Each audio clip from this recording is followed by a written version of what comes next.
Oh, he was sitting there. Yeah, they house, they. Villas. They are villas? Complete villas with water, Good show. sprinklers. Kind of like the other ones they have. up Tilt now, the they camera. shovel their snow. Okay. So that, yeah, that's something we really need. Packets are upstairs, but it's tomorrow night, 6:30 here. Work on it. All right, everybody, welcome. One sec. All right, welcome everybody to the first meeting of the 2026 calendar year for the City of Wildwood's Administration and Public Works Committee. I have a little quick message I want to give you, but why don't we start off with our roll call first, just to start getting some of these things out of the way. Councilmember Preston. Councilmember Mabry. Here. Councilmember Nyan. Councilmember Farmer. Here, Councilmember Marshall. President. Councilmember Bockert. Present. Councilmember Vanek. Here. Councilmember Albers. Here. all right. With that, why don't we also do the approval of the minutes, unless anybody has any questions or concerns? I'll motion. All right, Mr. Mabry motions to support them. Mr. Bockert seconds. All those in favor, please say aye. Aye. Any discussion? Any discussion? Yes, absolutely. Excellent. So under action, or last time, I'm sorry, in the minutes, we referred to sending a letter to the governor requesting replacement for our District 110, which is Wildwood and part of Clarkson Valley. So it left this committee as a recommendation to go to the council. And then I understand nothing moved from the council.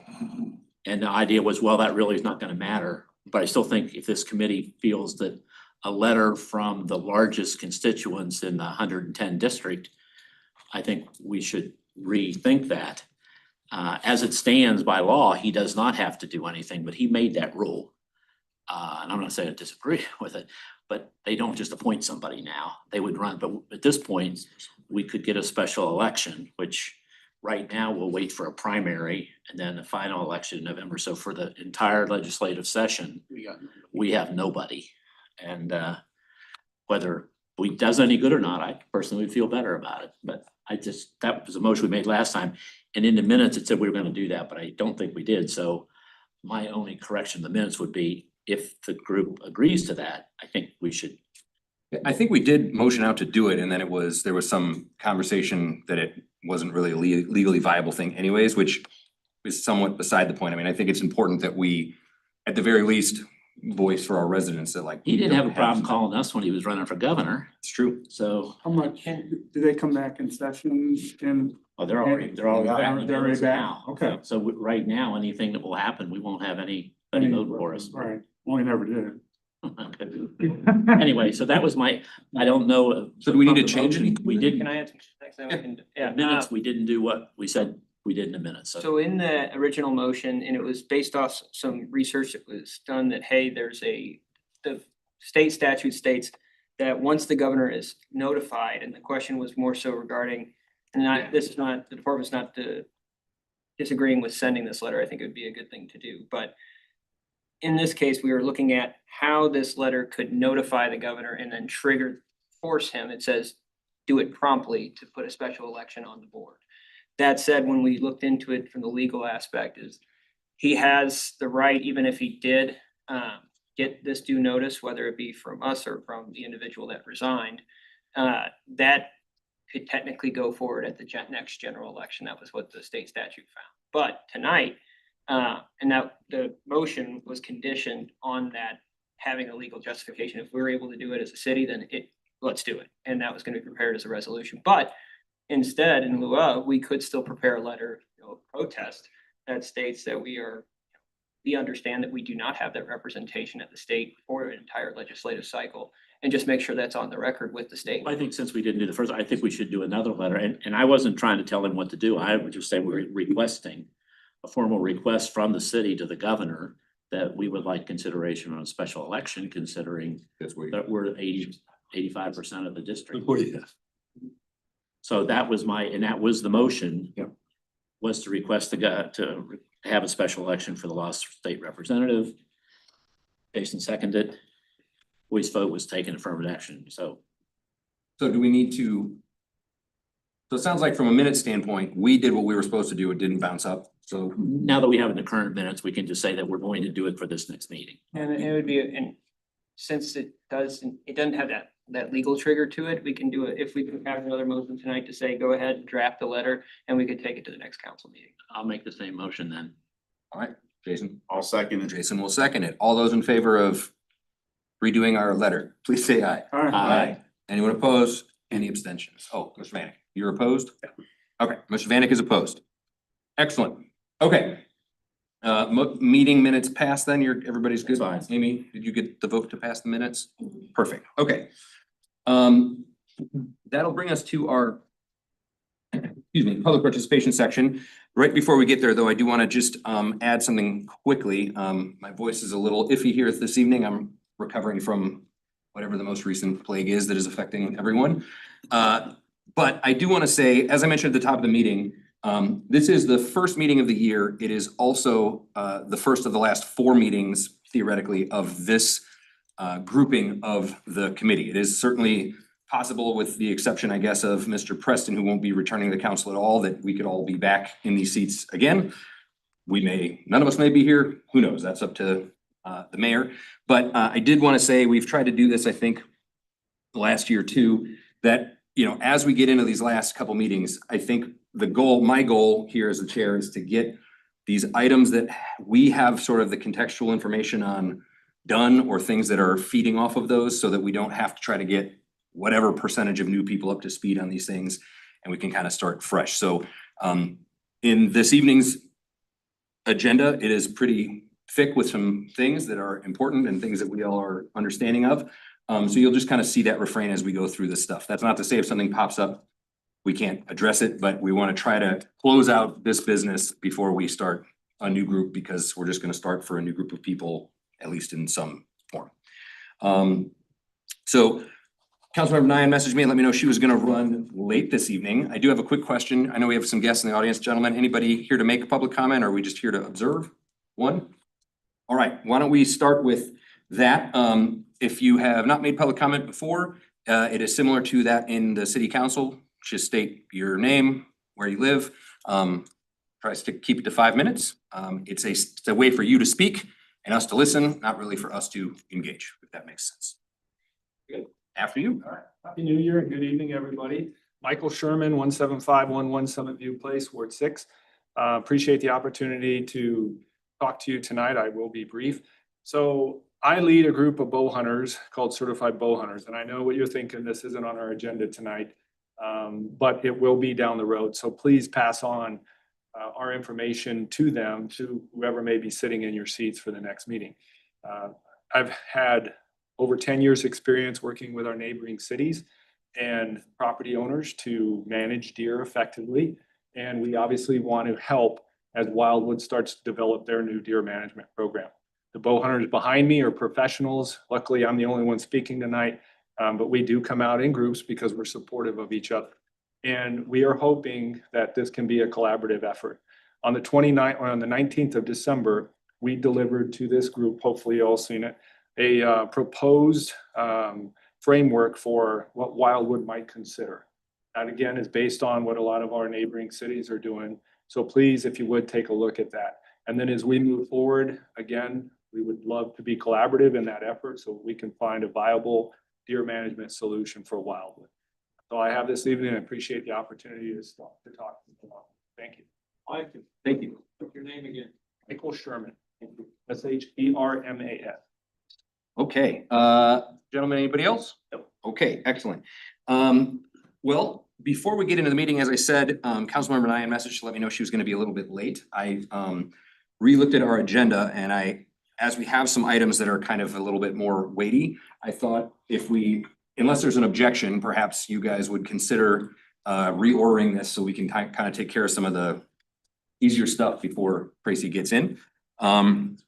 My suggestion would be we kind of get Rick up here first, and we start with the capital projects update, which I imagine will be short, and then get into the salt brine and the aerial mapping stuff.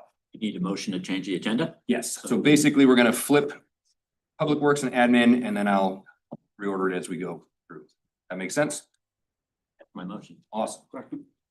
Second by Mr. Albers. All those in favor of flipping the script here, so to speak, please say aye. Aye. Aye. All right, motion passes.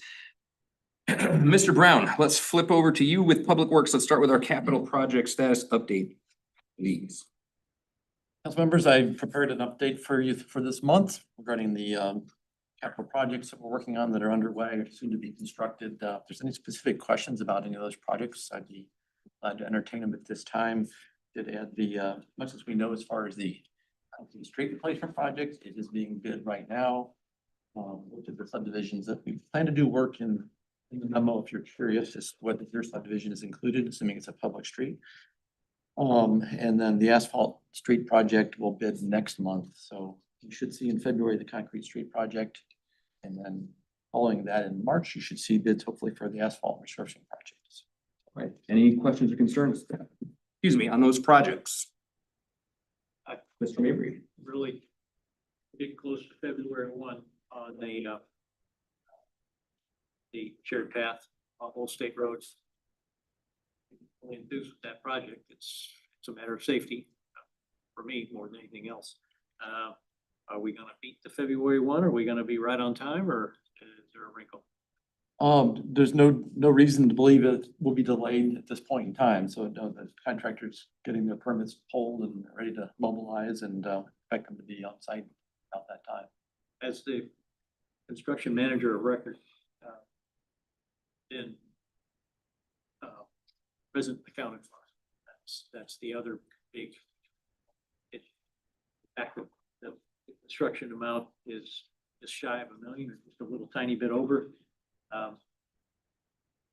Been my conviction that every project that's anywhere near that amount of money needs a construction manager of record. So are they up to speed and ahead of the game? So Cochrane is the representative for the city for the construction engineering, and yes, they have our confidence, and they are going to be representing us as our point of contact daily in the field. This is a federally funded project in large part because of the requirements that come with the federal funding.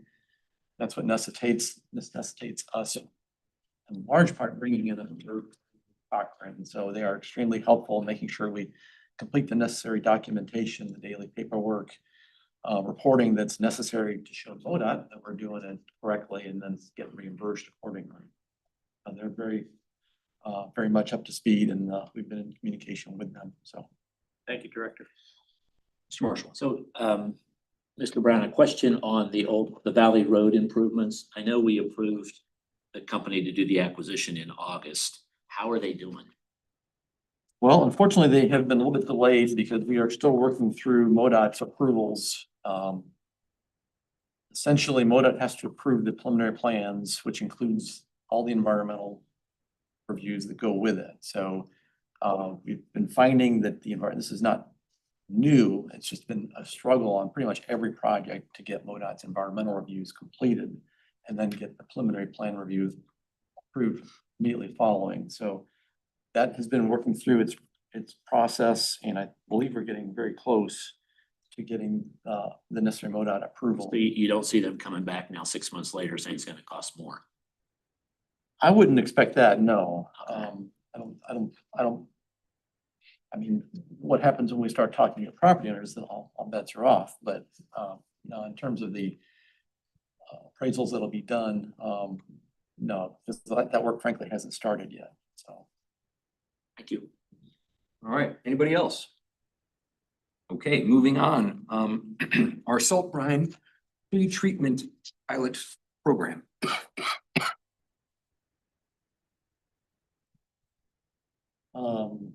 Council members, this item is essentially a new item to y'all.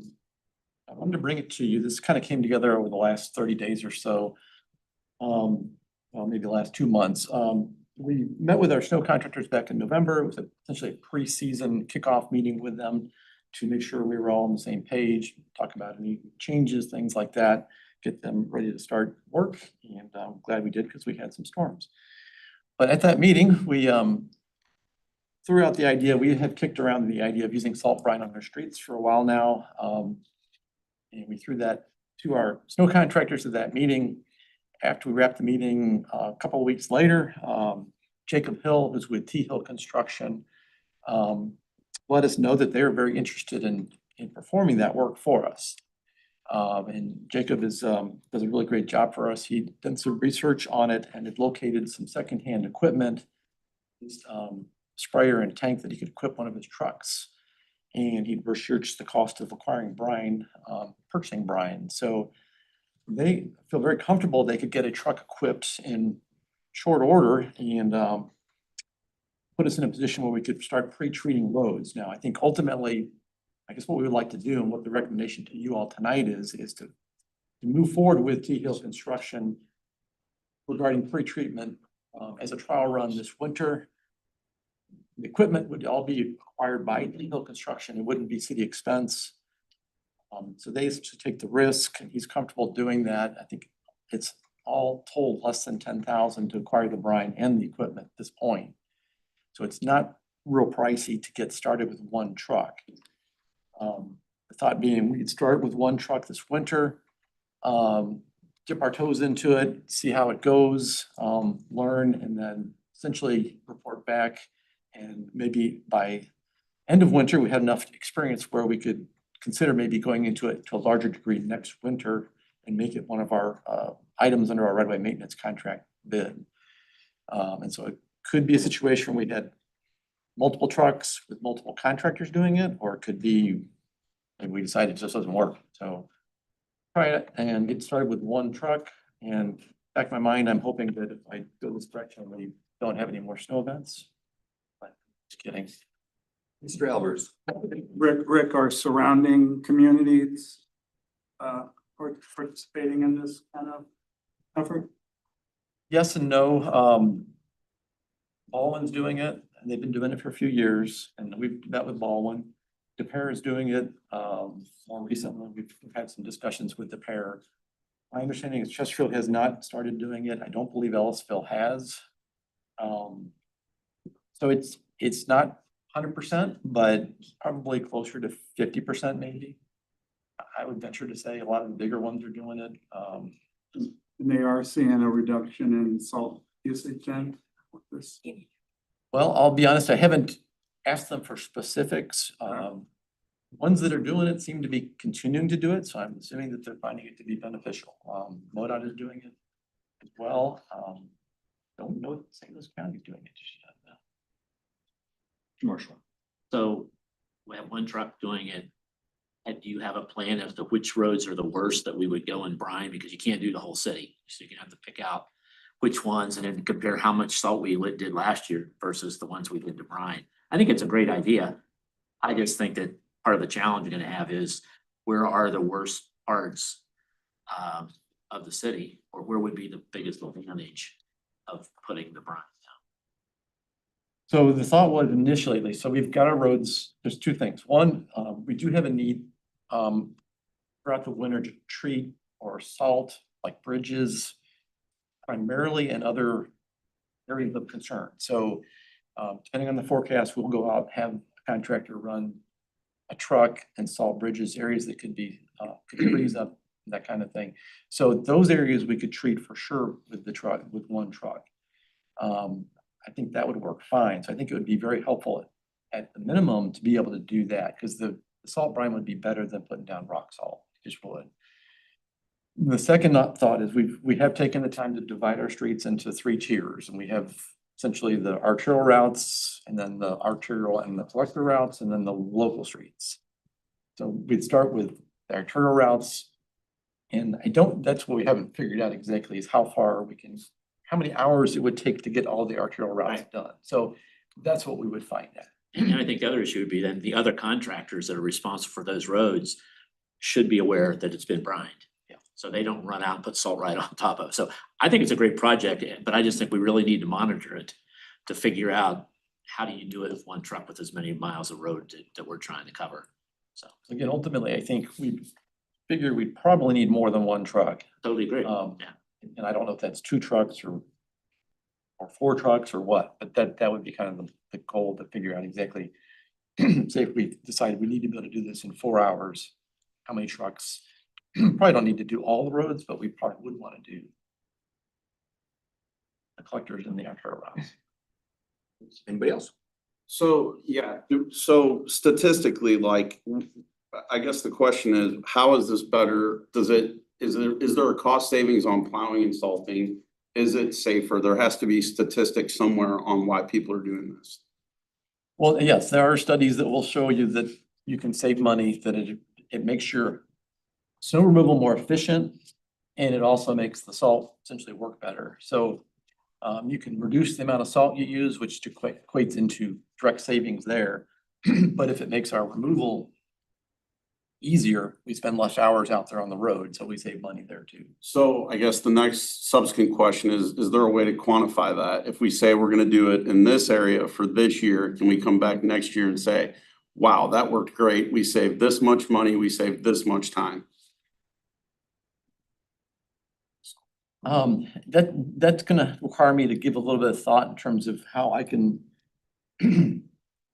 report it back to you. But I would be, if we go through this trial, I guess that would be the goal, to show you and demonstrate to you in black and white how much we saved. Would be the goal for sure. Gotcha. Yeah, I mean, and again, if it's a, man, this makes the roads way safer, we save this much money, it's a no-brainer. But just to say we're gonna do it because T-Hill wants to do it seems, Now, this is something we've looked into. This was brought up a couple years ago. Other cities have been employing the technology, and there are studies out there that show it can reduce your salt consumption. I think that's probably gonna be the best way to operationalize it, is how much salt you use. So we spend $200,000 a year on salt just to salt our roads depends on the snowstorms we get hit with, but typically you want that stockpile full. And that said, if you're seeing a 20 to 40% reduction in that salt usage, and we can monitor that, might be a little bit rougher than getting hours and whatnot. But I mean, that could result in significant savings over time. So it might be trading one for the other, but it also makes it easier to clear the snow from the roads itself per the research that's been published out there. gotcha. Again, I think having it isolated to some area, right, of time and or space to be able to say, we did this here and this is the results we saw. Rather than just say, we're gonna do something here and there and hope for the best. Mr. Vanek? Just curious, so the costs are expected to be less than $10,000. Are we getting, is that based on number of miles treated, number of gallons, number of hours? How's that broken down? But that number is essentially the cost to acquire the equipment. Oh, the cost. And that included the brine, so it's relatively cheap to get one truck equipped. Doesn't account for the cost to put the driver on the street, so we'll still be paying, the city will pay an hourly fee, as we do when we do any snow removal, for the driver to be out there with the truck applying the brine. Anybody else? Tracy? I'm coming, yeah. I have, A lot of questions. Just add a glass before he started. I just had a couple thoughts. I think in general, I think it's a really good concept. I would suggest, obviously, I don't have the routes memorized or anything, but I would suggest containing this. I get the bridges and things. I think that's sort of a separate deal, but I would contain this strictly to what roads T-Hill plows, because then there doesn't have to be communication back and forth. We're not doubling things up. From a damage place, I assume that there is, I mean, if you're putting salt on anything, it's going to break whatever down. But is it like, does it slow the degradation of the concrete if it's a brine versus rock salt because you're not grinding it in? Does that not really matter? No, it's not that so much, it just that it treats the road more evenly and disperses it better. They have like a streak down the middle. Yeah. Okay. So yeah, I mean, I think it's a great idea. I would say keep it to T-Hill. I would pick out a neighborhood or two that we have like the data on and can figure out. I mean, last year we had a lot of weird storms, so that cost is gonna be more. But we should be able to average that out and then figure out the savings. But general, so you need a motion to proceed, I assume? If you don't mind. I'll make a motion.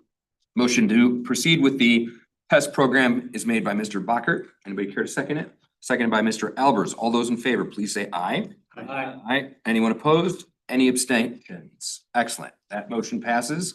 Would it be possible, Rick, for you, at the next meeting to kind of bring us back a little bit more of a concrete plan as to what it is you guys are actually, where you're gonna be doing this and that kind of stuff? I can certainly do that, yep. Perfect.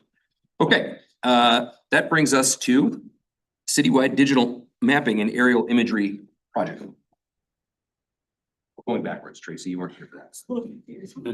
Yes. We're shaking it up tonight. No, Hang in there. Thank you.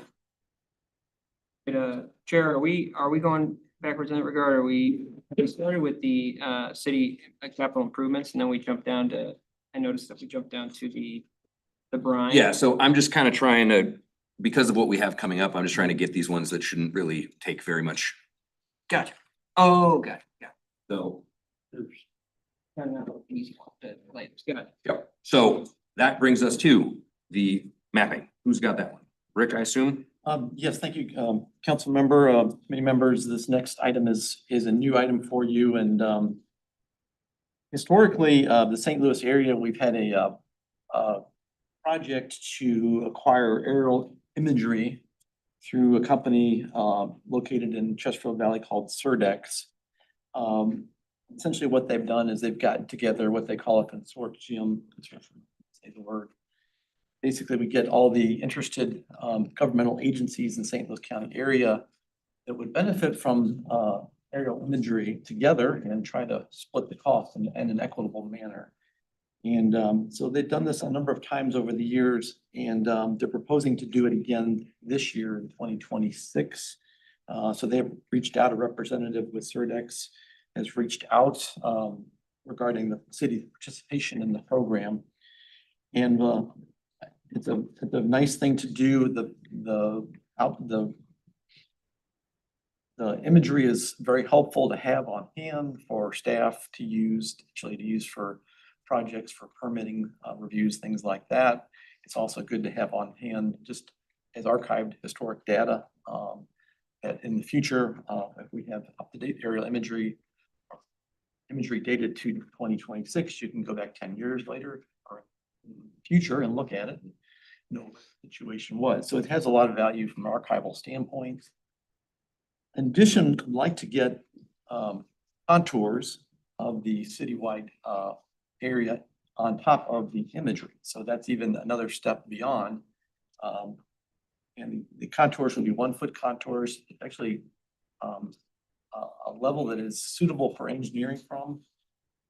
So it'll provide, and it can provide the basis for some of the work we're doing potentially with these stormwater basins. At least that's my hope. So this would be the time to do that if we were ever going to do it. And we asked Surdex to provide us a cost to also get the contours from the project. So effectively, the two together are around $14,000 total. What I'd like to do tonight is ask for approval of my recommendation to authorize a contract with Surdex or Bowman to do the aerial imagery plus the contours. And just to give us enough flexibility in case the numbers change any, I'd like to ask for basically 15,250 as a not to exceed amount.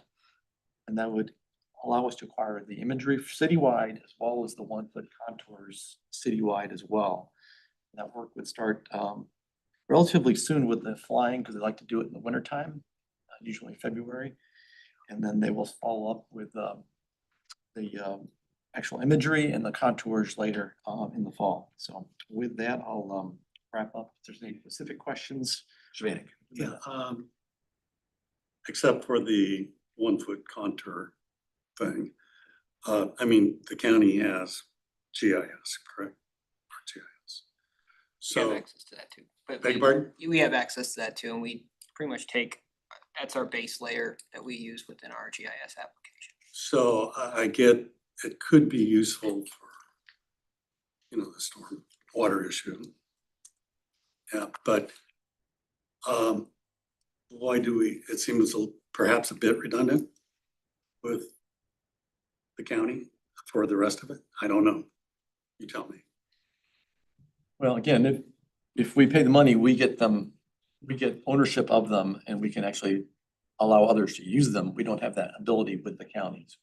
We can, But- we can look at their GIS data, but It's don't- not ours. yeah, we don't have the direct ability to work with them like we would if we acquire them.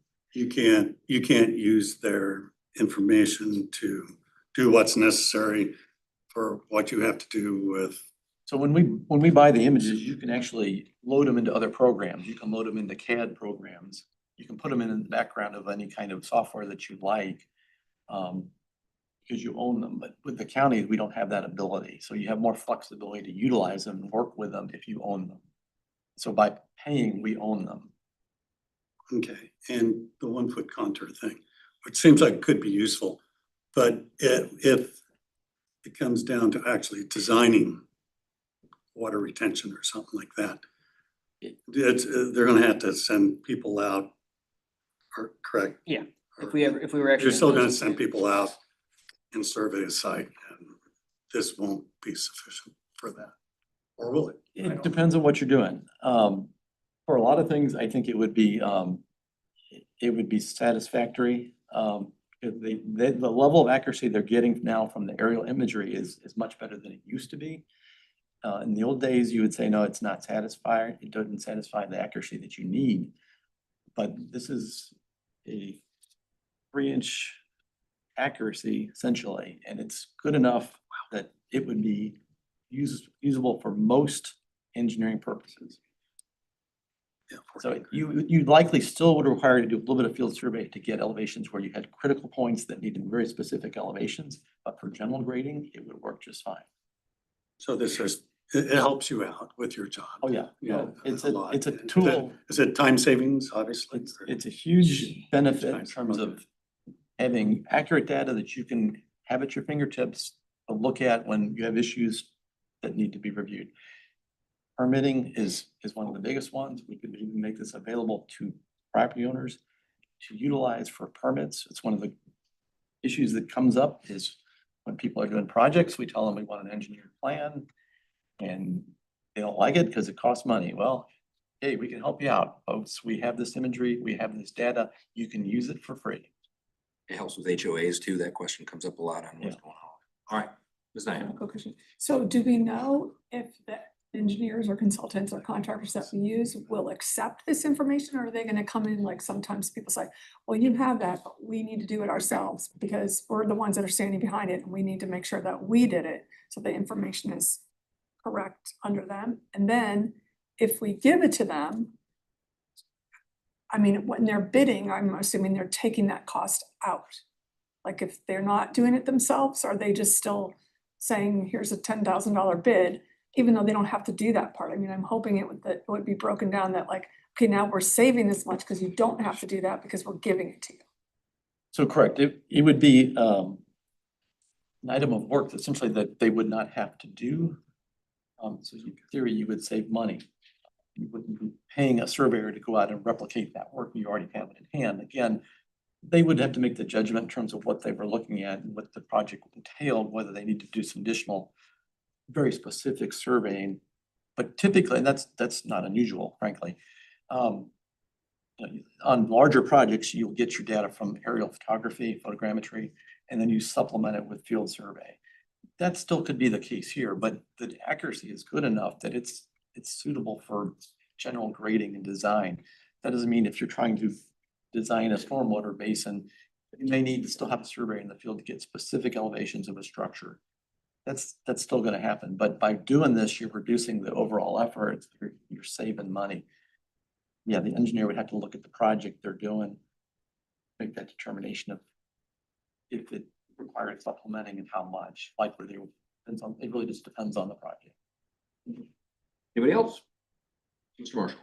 So because we didn't have this as we did the original budget, is there a way as we go through this that we could keep track so that next year we could say that this $15,000 up to $15,250 saved us $8,000 of labor? Or we were able to reduce the bids that we sent out by $3,000, just to some way to categorize Even that say it's like speed, how does it speed up the process? Yeah. Because sometimes we get that loop. fewer people, less money. I mean, I think that a lot of these things with the technology would be a great way to track it. Not that we shouldn't do it now, but to then look forward and say, okay, that saved us 7,000 out of 15,000 we saved in direct labor on staff. All right. I assume the answer is yes. To the degree that you can, I mean, the stormwater basin project would be one where I think it could be used right there. All right. I'll make that motion if there's no other questions. Mr. Marshall makes the motion to accept. Mr. Backer, seconds to go with the department recommendation. All those in favor, please say aye. Aye. Anyone opposed? Any abstentions? Okay, that brings us to our Manchester pedestrian crosswalk repairs. Council members, Chair Farmer, this item was on the agenda last month and if I understood your motion correctly, you wanted to come back to you with some options. We had a discussion, that project, we had this and a recommendation to go with Meyer Electric Company. They are bidding to replace the rapid rectangular flashing beacons at the 3 crosswalks on Manchester Road. In specific, the concern I think related more towards, we had 2 poles located at the 3 crosswalks that had been struck.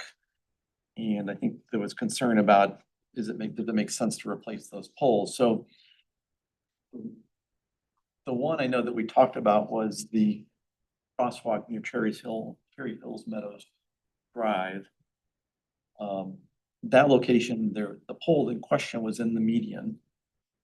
And I guess what I wanted to point out, we had that island struck again subsequent to your December meeting. So I think in every instance, that island has been struck from the west. So it's an eastbound vehicle has struck the island. I don't know that the pole, had it been there, would have been struck necessarily this time, but nonetheless, that island got struck. And some of the signs got knocked over. Now, we have put additional delineator posts around the outside of that island to try to make it more visible. I think those were in place at the time of that most recent crash. So I'm feeling much more comfortable saying, I don't believe it makes sense to replace that pole in the median, which I think is what I suggested would be a reasonable thing at the last meeting. I just wasn't totally convinced of it. But I think with this last incident, I think it makes sense. Now, what I wanted to clarify was, when I say we wouldn't replace the one in the median, we would take the light and the signage and it would move to the outside pole on the left. So they would essentially still have the 2 installations per approach. It's just before we had one on the median pole and on the right. Now it's going to be on the right and the left side of the road. So it's, just to be clear, it's not, we still have a lot of the same signs, lights out there. It's just not in the median. It's on the outside. Not going away, it's just It's not going away. Anything else? Well, the only other thing is the one at Schnucks, the thought there was that we haven't done it yet, but the outside edge line, we can put some flexible delineators. Poles that are about 18 inches high they have reflective tape on them.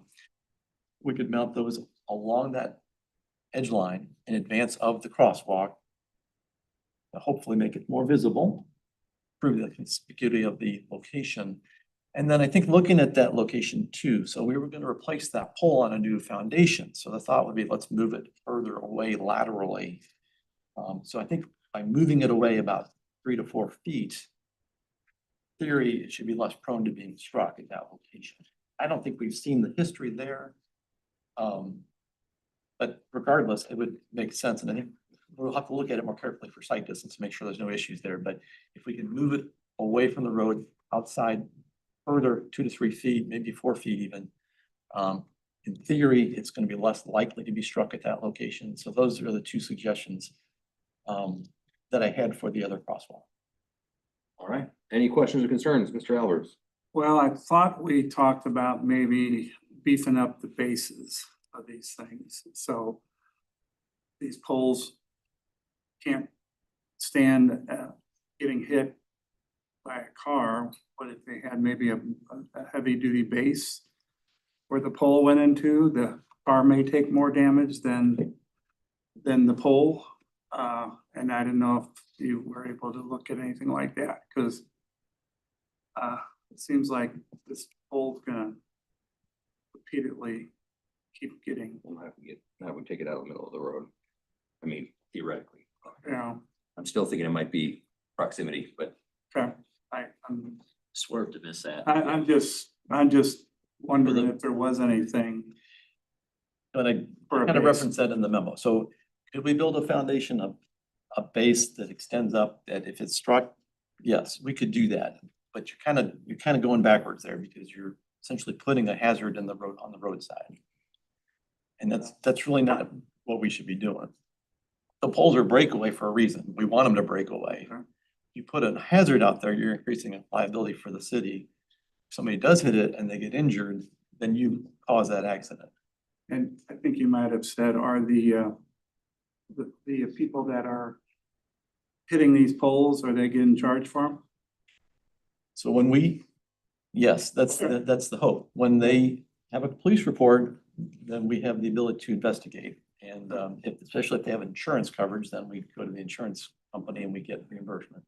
Typically how the processes work out. We had something recently, it wasn't a sign like this, but some damage to it.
Electricity, right?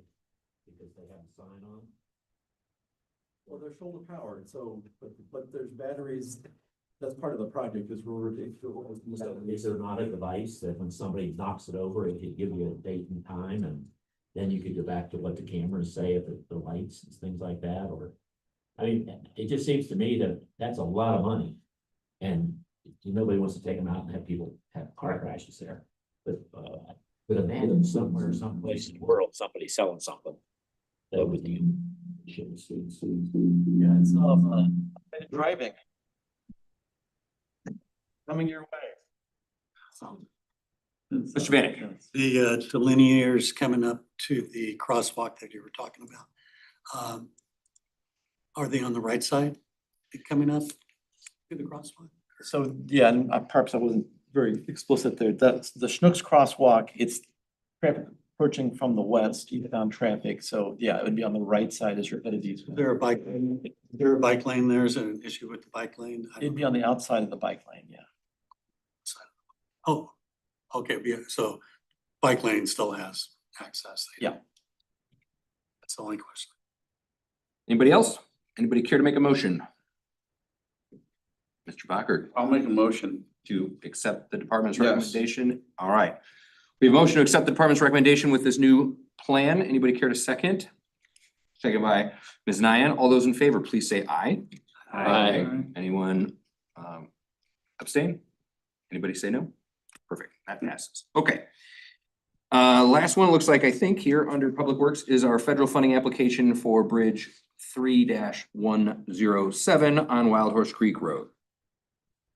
Chair, former committee members, this was in front of you last month, so it's essentially the same recommendation. We did determine in discussion with East West Gateway that Bridge 3107, which is the structure we'd like to recommend for federal funding, is eligible. And so we can submit the application with expectation that it will be considered.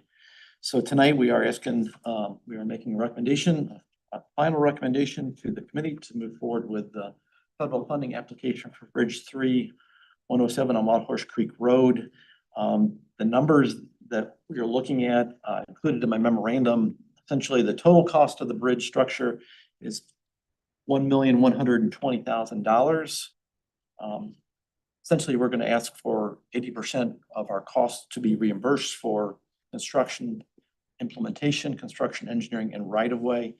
So all told, we're requesting $836,800 of the $1,121,000. So we did include 3 years of inflation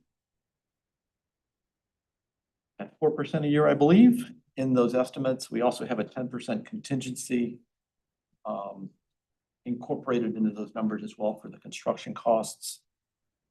The estimate is based on actual design because we do have some design plans in hand. So the numbers should be as solid as they can be at this point in time. So that is the recommendation to you tonight. I'd like to move forward. If you guys approve the recommendation, we'll have it on the council agenda as a resolution for approval on Monday night. All right. Just as a Mr. Mabry. Oh, Question? This is a reminder that this is currently programmed in the 5-year capital. What this would be doing, it's not necessarily adding a project to the docket. This would be simply going after federal funds to lower the actual hit on the city's paying. Mr. Mabry. Thanks. That's just one question, Director. The only bogey I see is easement acquisition. Is that all in the can, or projecting based on history, and that could go together, or is it already a done deal? The cost So we, and the should- actual acquisition. I don't have really good numbers on the cost, but we have to get property owner easement from St. Albans Properties, which is the owner. I guess it's on the west side of if you're headed to the north, it's on the left or on the west side of the roadway. We had made a contact with them originally when we did the design, and my anticipation is that they would be cooperative and they might even donate the easement. Really can't speak for them, but I'm optimistic that that will be one that we should be able to acquire without too much difficulty. Basically, free lands, it doesn't have any value. Just for scale order magnitude, what's the budget? And everybody wants to see it donated, and it looks to me from the picture that on the map that it's gonna be an incentive, or it's gonna be an attribute, having a better bridge. Have we got a budget for easement acquisition? 60,000, or is it? I included 50,000 right now in the budget, yes. That's a nice number, a nice big number. I think that's more than enough. But we don't have we're not at that point where we have property appraisals or anything like that, so it remains to be seen for sure, but. It, for that shared paths, shared usage walkway or pathway on Old State Road, that took an awful long time because we had some holdouts, we had people protest, we had to get arbitration boards involved. So I just wondered how much that's gonna throw a wrench in this, if at all. Well, We're not anticipating the same grief as we did for project. it is one property owner. The intent with the project at this point would be to limit it to that one property owner. That alone will obviously make it much simpler relative to Old State Road, because we had, I want to say about 7 property owners on that project. I don't know the exact number about that. So that alone will make it much simpler. And again, I think that given the location, it should be much more simple. And we do have time because we have the bridge largely designed at this point. So be in much better position to get through the right-of-way acquisition stage, I expect, on this project. Given, you said 4% a year for 3 years, so we're talking 12%. Obviously, it kind of didn't work out last time around with the roundabout at VA. Unfortunately, but I realize that inflation is decreasing. But based on prior history, are you absolutely comfortable with the 4% for 3 years? Because I just don't want us, I don't want us going in low and then having to go, oh man, we should ask for more money. Because we got the state's doing a lot of building, the feds are doing a lot of building. There's a lot of pressure out there on construction projects or data centers and you name it, and I'm fearful that might not be sufficient. I think we should consider a higher number than 4% just to be safe. Director, just interrupting, but the way I read it, I read it as, quote, 10% contingency and 4% annual inflation for 3 years. Right. Yeah. Yeah, I know you're 4%. Yeah. For 3 years is 12%. Right. Plus, And I think, correct me if I'm wrong, guys, but like one of the real valuable lessons that we've learned with the roundabouts and the J-turns and things is to do exactly this and try to get these things planned ahead.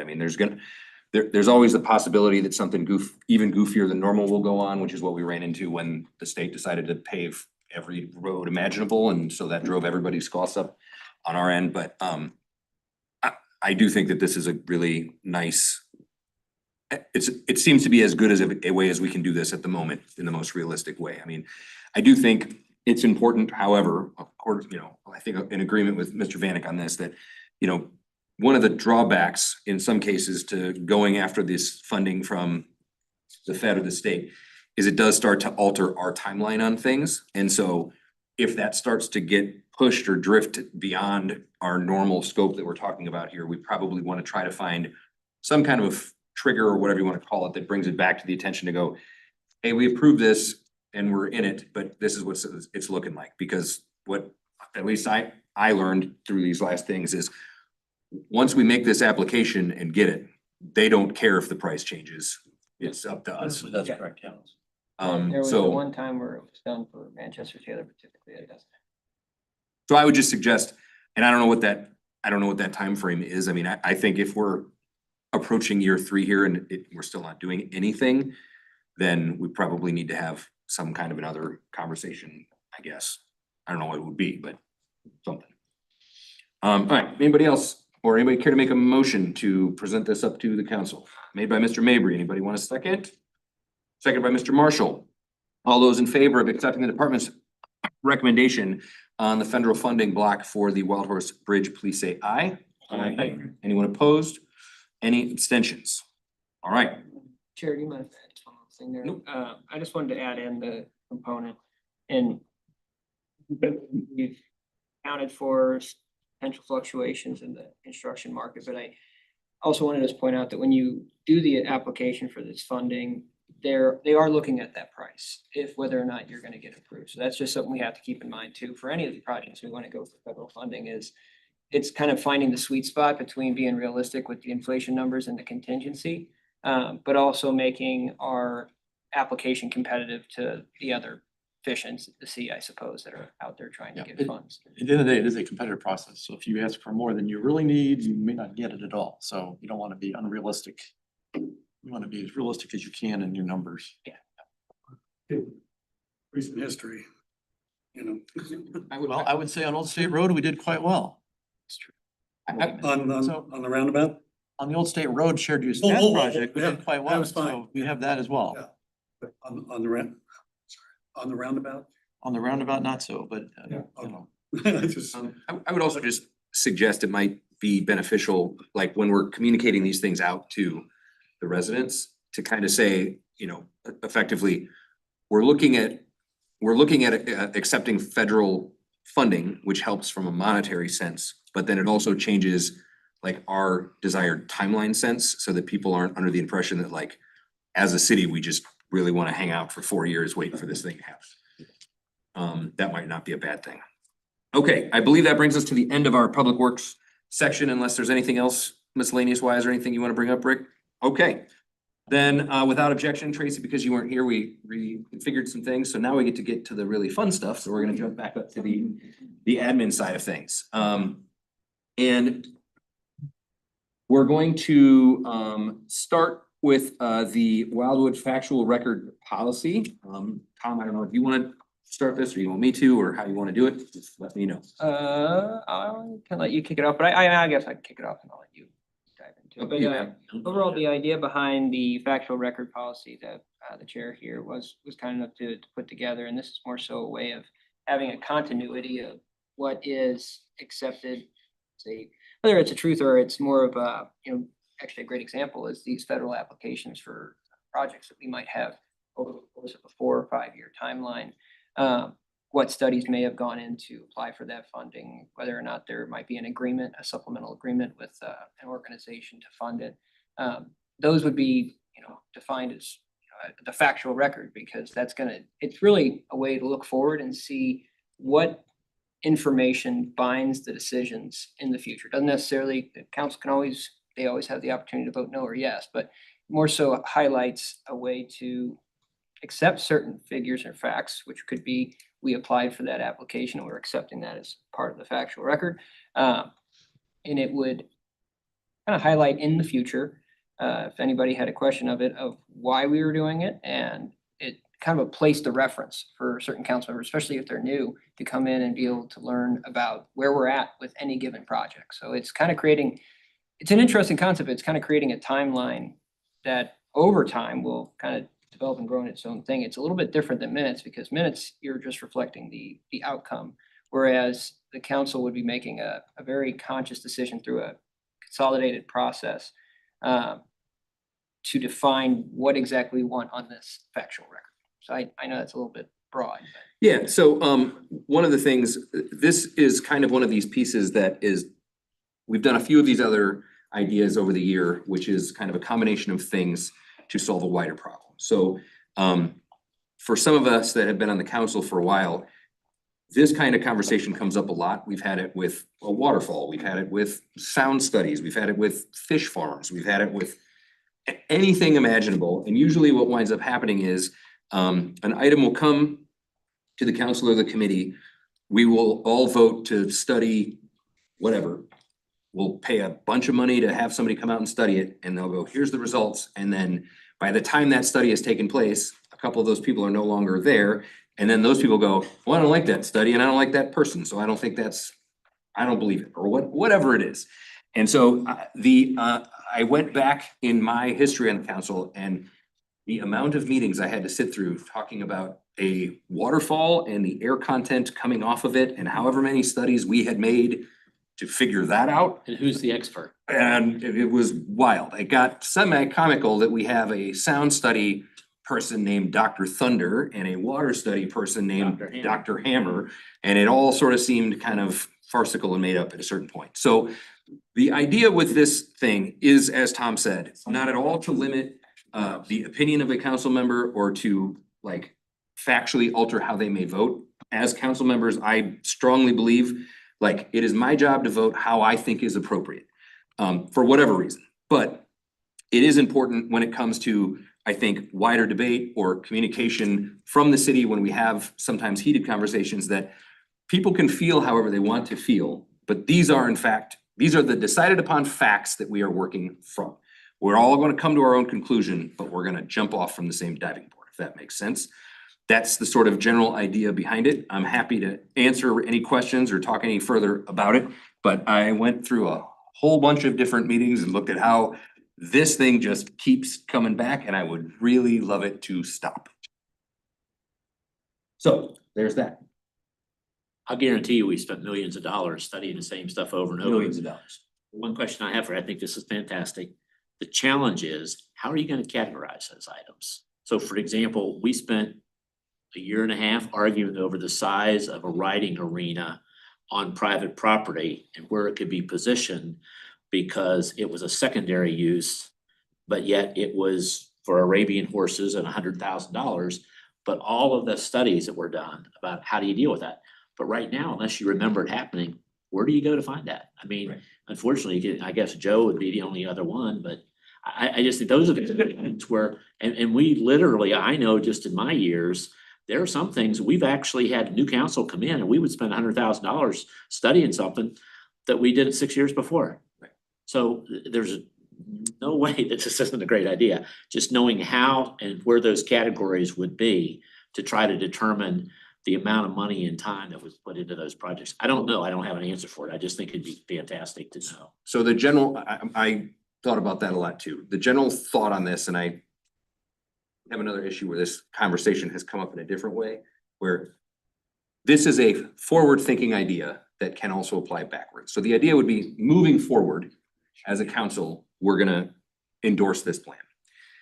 If Tom and the staff can distill down whatever items are out there on a specific issue that maybe we wait until that issue comes up again and then they can look for it, but like sort of build a repository. And then certainly they can bring those items to the council and go, hey, this was this was the determinant factor on the BAT study for whatever the thing is over here. This is what we found. Everybody like accepting this? Yes. So I think a lot of these things, and my hope is, I think there might be some times when these become more of a conversation piece, but the hope is, if we are expending time and energy, staff time and energy and public funds to go get studies, whether you like experts or not, if we've vetted these experts and paid the money, we should probably quantify what those findings are. Regardless how you vote, it doesn't matter. It doesn't It's matter. just that is the research that we paid for and we all can either agree or disagree to it. I think that's. And I mean, selfishly, as a council member, I am usually a very big fan of arguing facts over feelings, but there are times when feelings win out. And I think that it is beneficial to the public good and the public understanding for people to say, like, you say there's 6 horses in this ring that could be there, and I think it should be 8. And it's like, well, the answer is this. And it's like, well, I don't think I like it, but I'm gonna keep saying 8. And then the guy, whether it's Tom or Joe or Rick or somebody goes, I'm just factually stating the determinative number is this. So, kind of like, it's a little silly, like when a judge goes, let's pretend we didn't hear you say that. But it's gonna call out those things so that we're just communicating the right set of facts as we understand them. That's not to say that something can't come up and we can change those things. I mean, I think the next part of that, and that's something I know Tom has brought up in terms of like the board action review that we put in place, like if somebody has if a council member or whatever has like a real verifiable reason something is not right, by all means, bring that in and go, hey, I don't think this is right. This is why. This is what I think needs to be done. And then we can have that conversation instead of just stomping our feet and, slamming doors or whatever it's gonna be.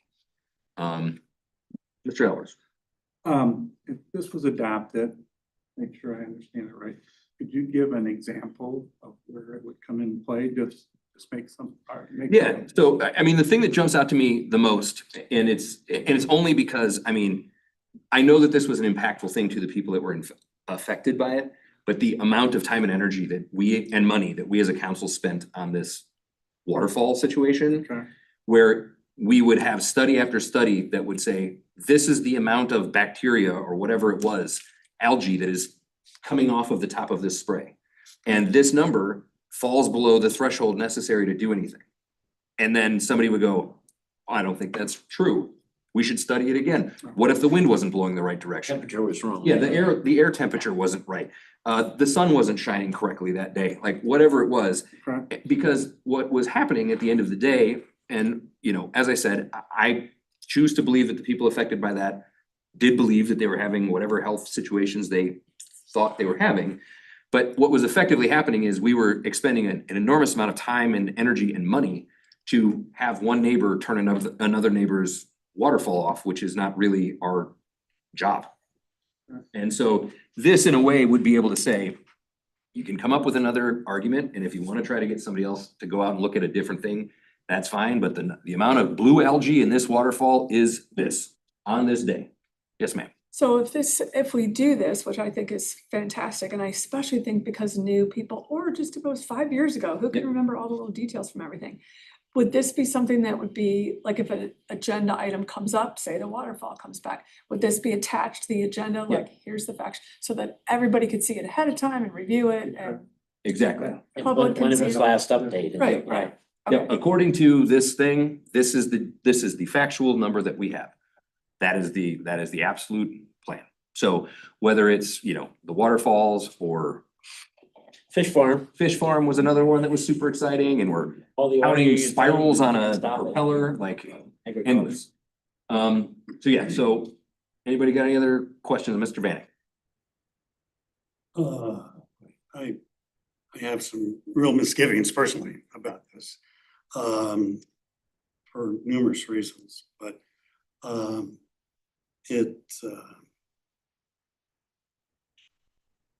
where do I start?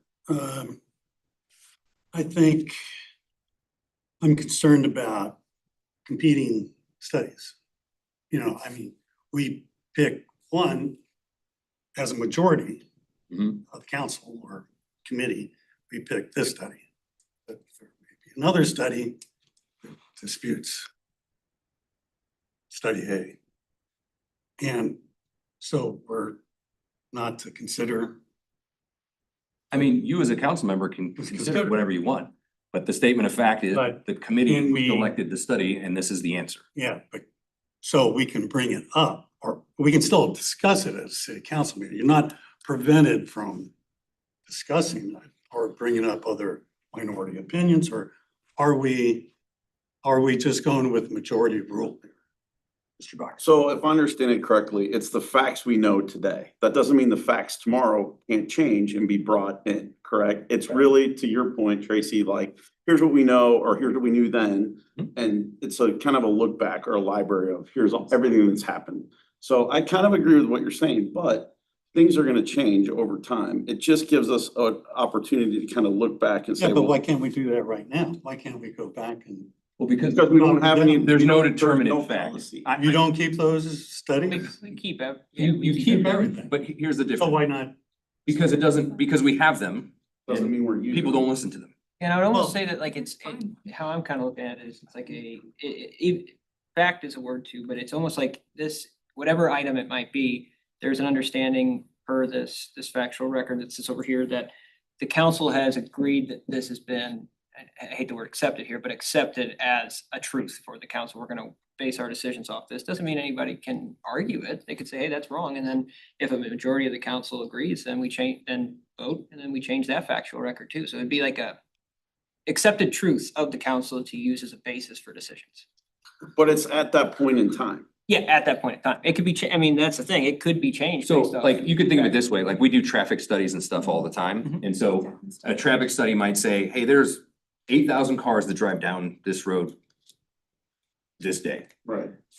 That would then be the stated fact, and then a person could go, well, we built this many houses, or we've done whatever it is, and so I'm not sure that number is correct anymore. I'd like to study that again. Yeah. And then they can bring up the fact that they would like to study it again, rather than say, there's 15,000 cars that go down that road.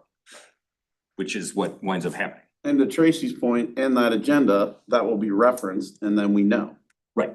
Yep, and then you can Where go. today, we would just say, well, there's 15,000, everybody would go, okay. Yeah, so like to me, if we were to go, if this was like on a road issue, let's use like Old State, because that's a bit, so.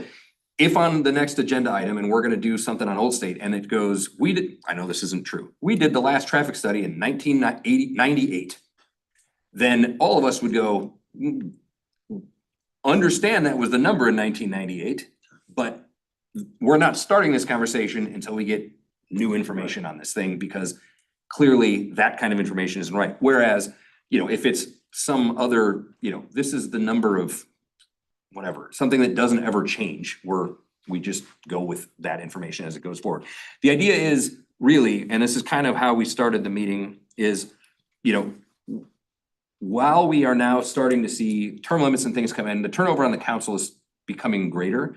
And so the information transfer portal has to exist. That's not to say that future councils can't change some of this stuff or do whatever. But the work that we do on these things, because many of these projects take so many years to figure out, we have to be sure that we are at least all starting from the same place. However, we wanna go from there as our own individual opinions. But I think it's important to say, this is a statement of fact that we are accepting based on this amount of money that we have spent. Because the way our city functions from a consultant basis, we expend an enormous amount of money on these things. And if we're not going to listen to any of them, we should probably stop doing that. It's just that fact. That's just my. I think the other issue that would change a little bit, maybe help Jim, is the fact that when we come in and we do a study, that study is used by that particular department. Then there's new council people come in and they have a different idea of what it should be or whatever. And then we immediately make a motion in a meeting to have staff go and do this study. And it takes all the people off the staff to do a study that was done 2 years before, but nobody stopped that motion to say, hey, wait a minute, we just did that. And that's, I could list 10 or 12 of those projects where, why did we do that? Well, because they made a motion and the staff had to turn around, drop everything they're doing to do another study or go contract this or hire this consultant. Nobody brings up that it was just done 2 years ago. A lot of times people- But see, that's what city staff is for, I thought, to Well, it bring is, up, but you have to hey, let them tell you that. We've Well, had they're councils not- and mayors who wouldn't even listen to that. What if the staff changes? This should be beneficial to you as Yeah. well, right? Yeah, it should function all over the place. And It's like you a know, library of. the other everything. thing, It's a library, it's a reference point, so Yeah. everyone's at least, because the thing is, if you're looking, even if, let's just picture it as like this book, it's a factual baseline. And, someone has a question, well, the council accepted this as a fact, back in 2025, and the number was X. And an individual goes, well, I don't think it's X. Well, okay, and somehow it gets on the agenda. At that point, you can say, hey, I disagree with this number because I think it's just wrong, or I think it should be higher. And well, we just did that study a year ago, and the staff would advise. That's where insert the staff's recommendation. It's only been a year, maybe this thing should be kind of put on ice. So we kind of push the information out, if you will, versus kind of letting the discussion guide itself. But overall, I think it would be helpful just in day-to-day There are operations. things that will change constantly. Yeah, But at the same time, you'll know that the state controls that stuff. So before we go spending more money, find out, who's gonna control it. And I just think that this would be a really great step forward to be, you're never gonna catch it all. no, but yes, I mean, I think it'd be interesting. I think a lot about, we also spent a lot of money doing like a sound study out here. And when we did the study, it came back with the results. The results seemed to universally make sense to everybody. And then the recommendation from the consultant was, the best course of action that you can take as a city is to not just keep, but try to extend these bio berm sound walls, like the trees and whatever going up there to cut down on the roads.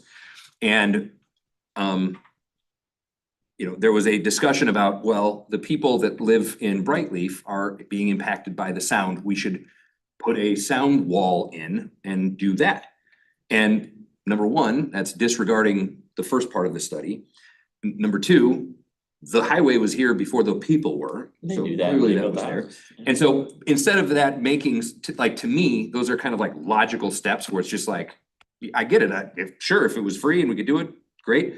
But we spent all this money, we spent all this time, this is what we said, how about we leave the trees in? I think it will help because I even know for myself and, Ed, you have been here longer than I have and have served in a different role as mayor. But in almost every council that I've served on, even ones that maybe did not really see eye to eye on a lot of stuff, it's kind of difficult sometimes to like say, I want this person to get the information they need. So I'm going to accept this argument that isn't real, just so that we can move on to other things. And this, I think, can kind of help give a tool that says, hey, maybe we'll do another study, but this study's 2 years old and most of us think it's okay.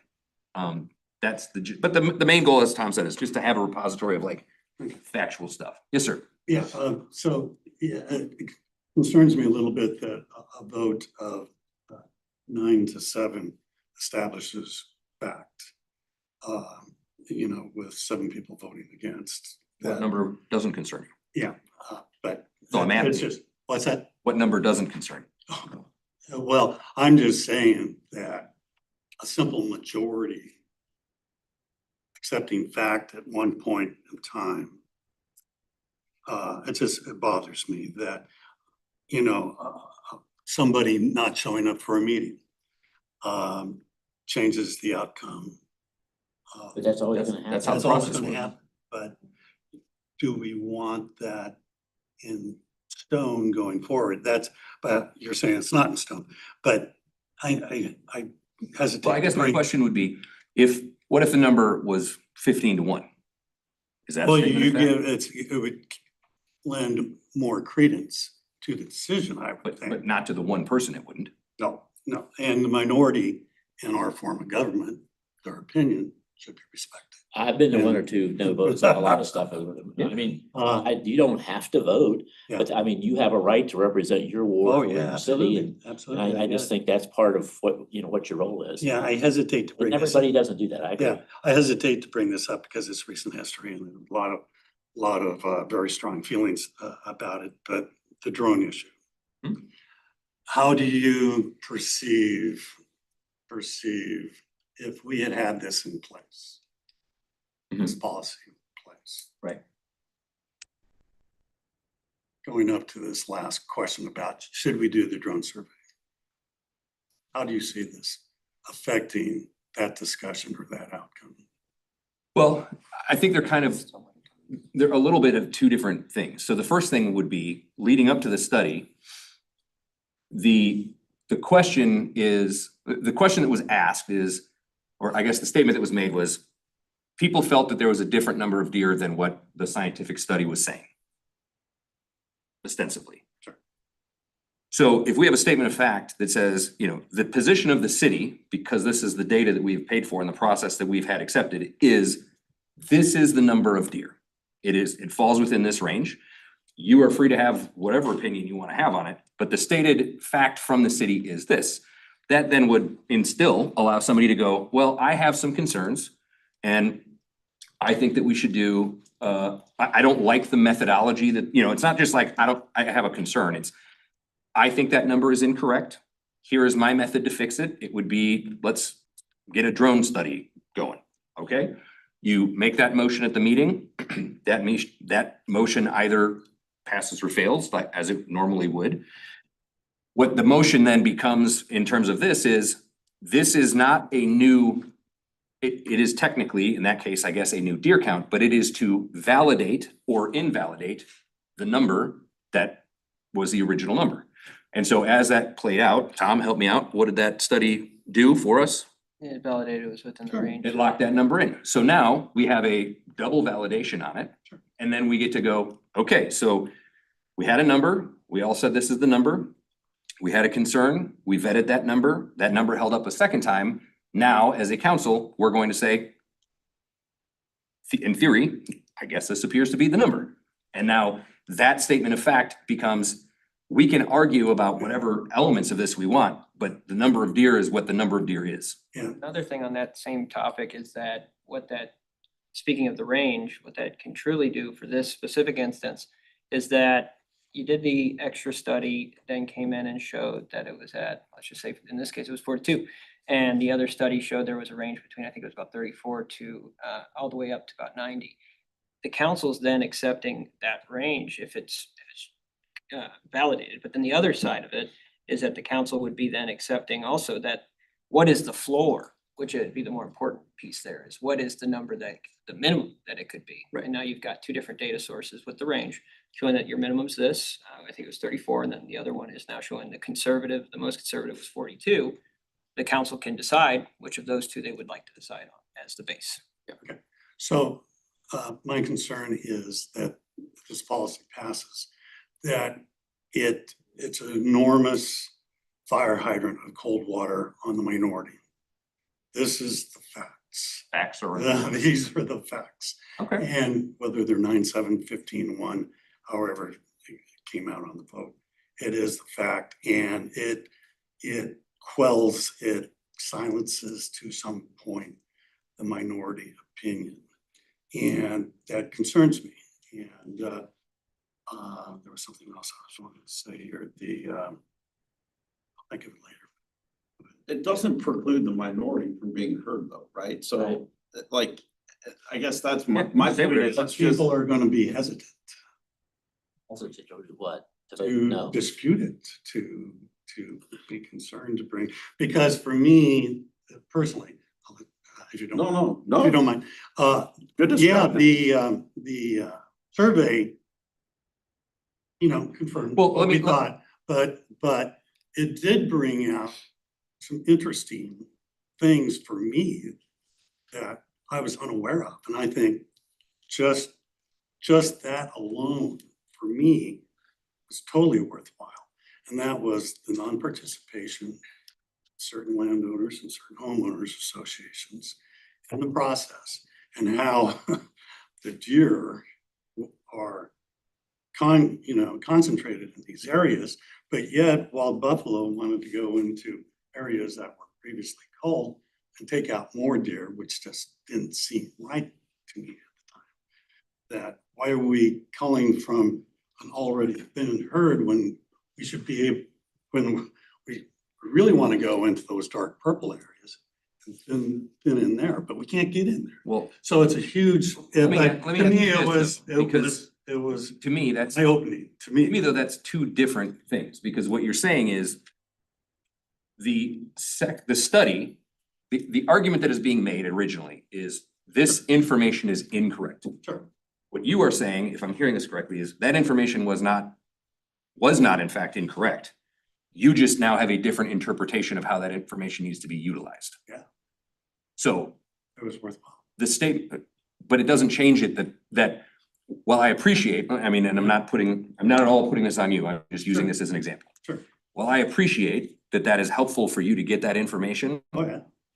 and I voted to do the drone study, I don't think it should cost the city 10 grand for you to figure out that the numbers were right in the first place, But it or how brought you out- want to use them. But it brought out other points that were useful, I think, for people within the council to come to the decisions that they made. Well, and see, part of that though is, and this is where I think it's so important, is this isn't new to the city. We've been dealing with this for 28 years. Sure. And we know that people have a right for their own property. We know that anybody can hunt in Wildwood on 3 acres. So I mean, some of the basic things have never changed, Sure. but the perception is, oh, you don't allow this, you don't allow that. It's not our land, it's the homeowner's land. Sure. So when they won't sign for somebody to do it, that is nothing the city can do, and the city's not gonna go in and change But anything. how effectively are Well- we going to reach our goals if we can't? What I would say though, because let's try to keep it to just the basic numbers. So what I would say with this, in this case, Jim, is like for you, rather than, and I'm not saying that you did this, but I'm just saying, rather than a council member go, I think these numbers aren't right. Right? I know, but I'm just saying that Yeah. that has happened more times than I can count. Yeah. And so that's not right. Okay. What this answers is, this is the number we're going with. If now the question would be, hey, I have thought that are deer evenly, I'm just keeping using the deer thing. Are deer evenly placed throughout these areas?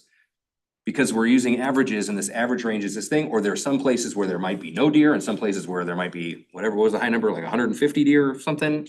Okay, so that to me is not a question of, is this amount of deer incorrect? It is, I don't understand as a council member how these deer are does somebody move, does a deer go from your front yard to my front yard? No, but very few people are deer experts, so maybe.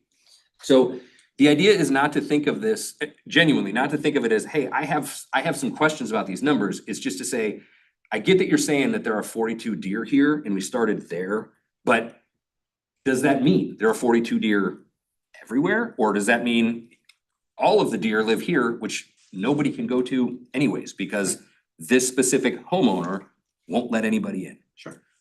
So that's the way I'm looking at this, is it's really not at all designed to quell the minority or different opinions or anything else. It's just to say, let's make sure everybody's asking the right question, because a lot of times the default question is just, well, I don't think that number's right, so I'm not gonna Well, believe a it. lot of stuff, you could trend it over the years, Mhm. as to what works, doesn't work, and that kind of stuff. So I just think having it someplace, and I don't think it'll ever change the votes. I mean, I think people will vote the way they want to vote and what their constituents want them to vote for.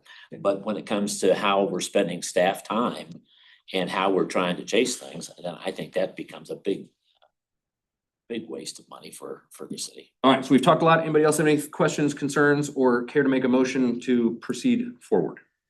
I'll make the motion if I could just ask one question after I make the motion to move that forward. Sure. How long will it take to get something started like that?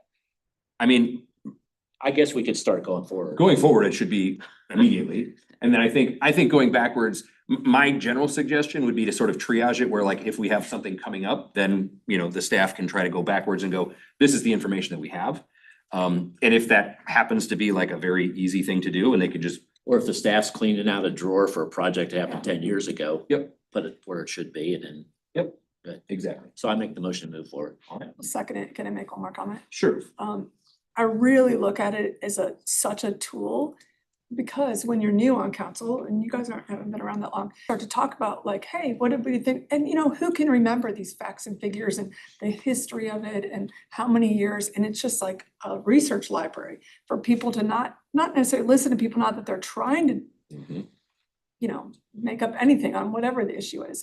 But this way, it's just like, there it is, in black and white, and it's not an opinion of someone else. You're not being swayed by It's not being, someone it's not else's being opinion on engineered. for- either way on any issue. Yeah, it just is. It just is, there it is, and then you decide, then you go from there and figure out. And years ago, before we had all of our electronic communications, a new person would come on council and welcome, here's a 1.5 foot paper for Uh-huh. you to read about this vote that we're gonna have on Monday night. So it was massive trying to make sure that nobody was ever expected to make a vote on something that they didn't have all the same information on, or just abstain, you know. All right, so Mr. Marshall makes the motion, Ms. Nyan seconds it. You're good? All right, all those in favor of moving this forward, please say aye. Aye. Anyone opposed? Mr. Vanek, any abstentions? Okay, that we will, I had one little item. Yes, sir. Thank you, Chair. Just wanted to add that it is the searchable and identifiable like library. That is something we're gonna have to do some digging on. Right now, we have our iCloud that we have all of our information stored on digitally. But we are gonna have to kind of explore a way if we wanna have a true searchable kind of master hive mind, if you will. I think that's a goal over time. I would say right now, it's like if somebody has a question Mhm. and they ask you guys, like, I think it's probably pretty easy for you to get Oh, yeah. whatever the last traffic study on Thunderhead Yeah. Canyon was. Okay, so that. You know what I mean? Yeah, Or, you know, what is the, you know, what was the deer count? yeah. Okay. It was got it. this. And then, so the idea would be, my thought would be as we go through the process, like whatever our next study thing is that we wind up doing. As part of accepting the study, like we, Do we want to like accept we this into do, the factual record? Or we are not? accepting it. Well, it is, if you are accepting this study, you are accepting it into the factual record. Yep, okay, that makes sense. And that So would it's be more so secured making- in the minutes, right? Yes. Yep. Yeah, and even though it's, you know, that study is for information, there still is an action there because you're accepting that as Mhm. as we paid for it, it's the. Yeah, and we truth we're have to accepting. do that all the time anyway. Yep. So that's one of those things, Jim, I would say like whenever that study comes back, if there's somebody that has like legit concerns about it, that's when you say, I am not accepting this study. And I mean, you Kind of like the say, Supreme Court, you could yeah, have for like whatever reason you was, dissenting opinion. yeah, but it's just like, Making you know, sense. so the odds are that, you know, that could wind up being an 8 to 7 or whatever it is. And that's fine, but like, it's still, this is, until this changes, this is the statement of fact from the city, kind of a thing. All right, so. Excellent. Okay, that brings us to the procurement integrity and role separation policy. You wanna take this one for a little bit so I can, Yeah. my voice just. Get a a bit? loan. Okay, so this is also an item, we had recently reviewed and updated the city's purchasing policy, but the idea behind the is more so of a way to help ensure transparency and overall the integrity of the city's procurement process, especially for more high profile and larger that are being made, so something that, you know, maybe has federal funds tied to it, maybe something that, you know, we're spending a good deal of taxpayer funds. Just adopting some supplemental rules that would go along with it. We do have this, does not at all, would not at all nullify any of the city's current purchasing rules or policies. The way we did break it out, we currently have RFPs, RFQs, and then bidding for, and each one is different on how you grade those proposals. But what this is really doing is more so identifying better process for who's actually bidding on the project itself and how they interact with both elected officials and staff in general. I mean, there are individuals that express interest in doing something, but until the RFP goes out, that's when usually the iron curtain comes down, if you will. And strict adherence to the RFP guidance and the document and the purchasing rules then kicks into place. And then if you're preparing to be an active bidder, what this hopefully can do is help really clearly identify the rules for anybody that would be looking to possibly bid on a project with the city. And if they are wanting to do that, then they would have to just ensure that they are not trying to sway a vote or an opinion in one way or another for their specific contract, or, hey, you should put a bid out there. So it's kind of defining the difference between, self-promotion and just general advocacy for an issue. So this kind of came up, although it didn't come out of here, we had that kind of weird situation with the Essen cabin where like we got a bid and we accepted the bid and then we had to reject the bid and then do a different bid and a different thing came in because there was some complaint and blurring of some lines. And so what this in theory should do is to give us as elected officials, but specifically, Tom and his staff, the tools to very clearly lay out for somebody, hey, this is kind of the point in time where you can do this, but not so much this. So it's a little bit like, the idea would be like what we have where, as residents of the city, we get to speak about whatever we want, but as elected officials, we don't. So it helps to define for a person like, hey, you can say this however you want to say it until this kind of line in the sand has been crossed, and then by doing that, you're kind of contaminating the backside of this thing. So what we don't want to have is what happened with the cabin, which is everybody does all this work and accepts all this thing, and then it's out the door all of a sudden, and we get to go all over again. So it is a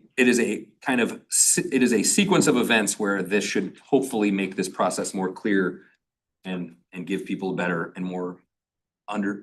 understanding when they're coming to the city with possible business arrangements. Yeah, and I think, just going back to that cabinet item, I mean, this would help more so govern, in that instance, we bid the project, followed the process to a T. But then when it got to the committee, a vendor did come in and they wanted to speak on the item, and public comment opens that door. I mean, you have to allow anybody to speak.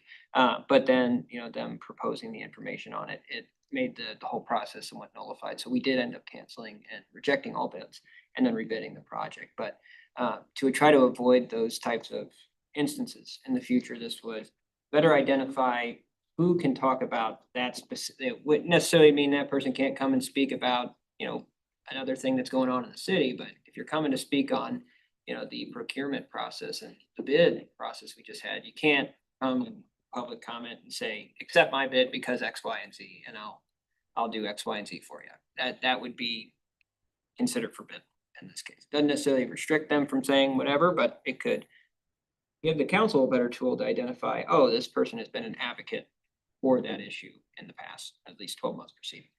Right. So anybody, any questions or concerns? Or care to make a motion? A motion. All right.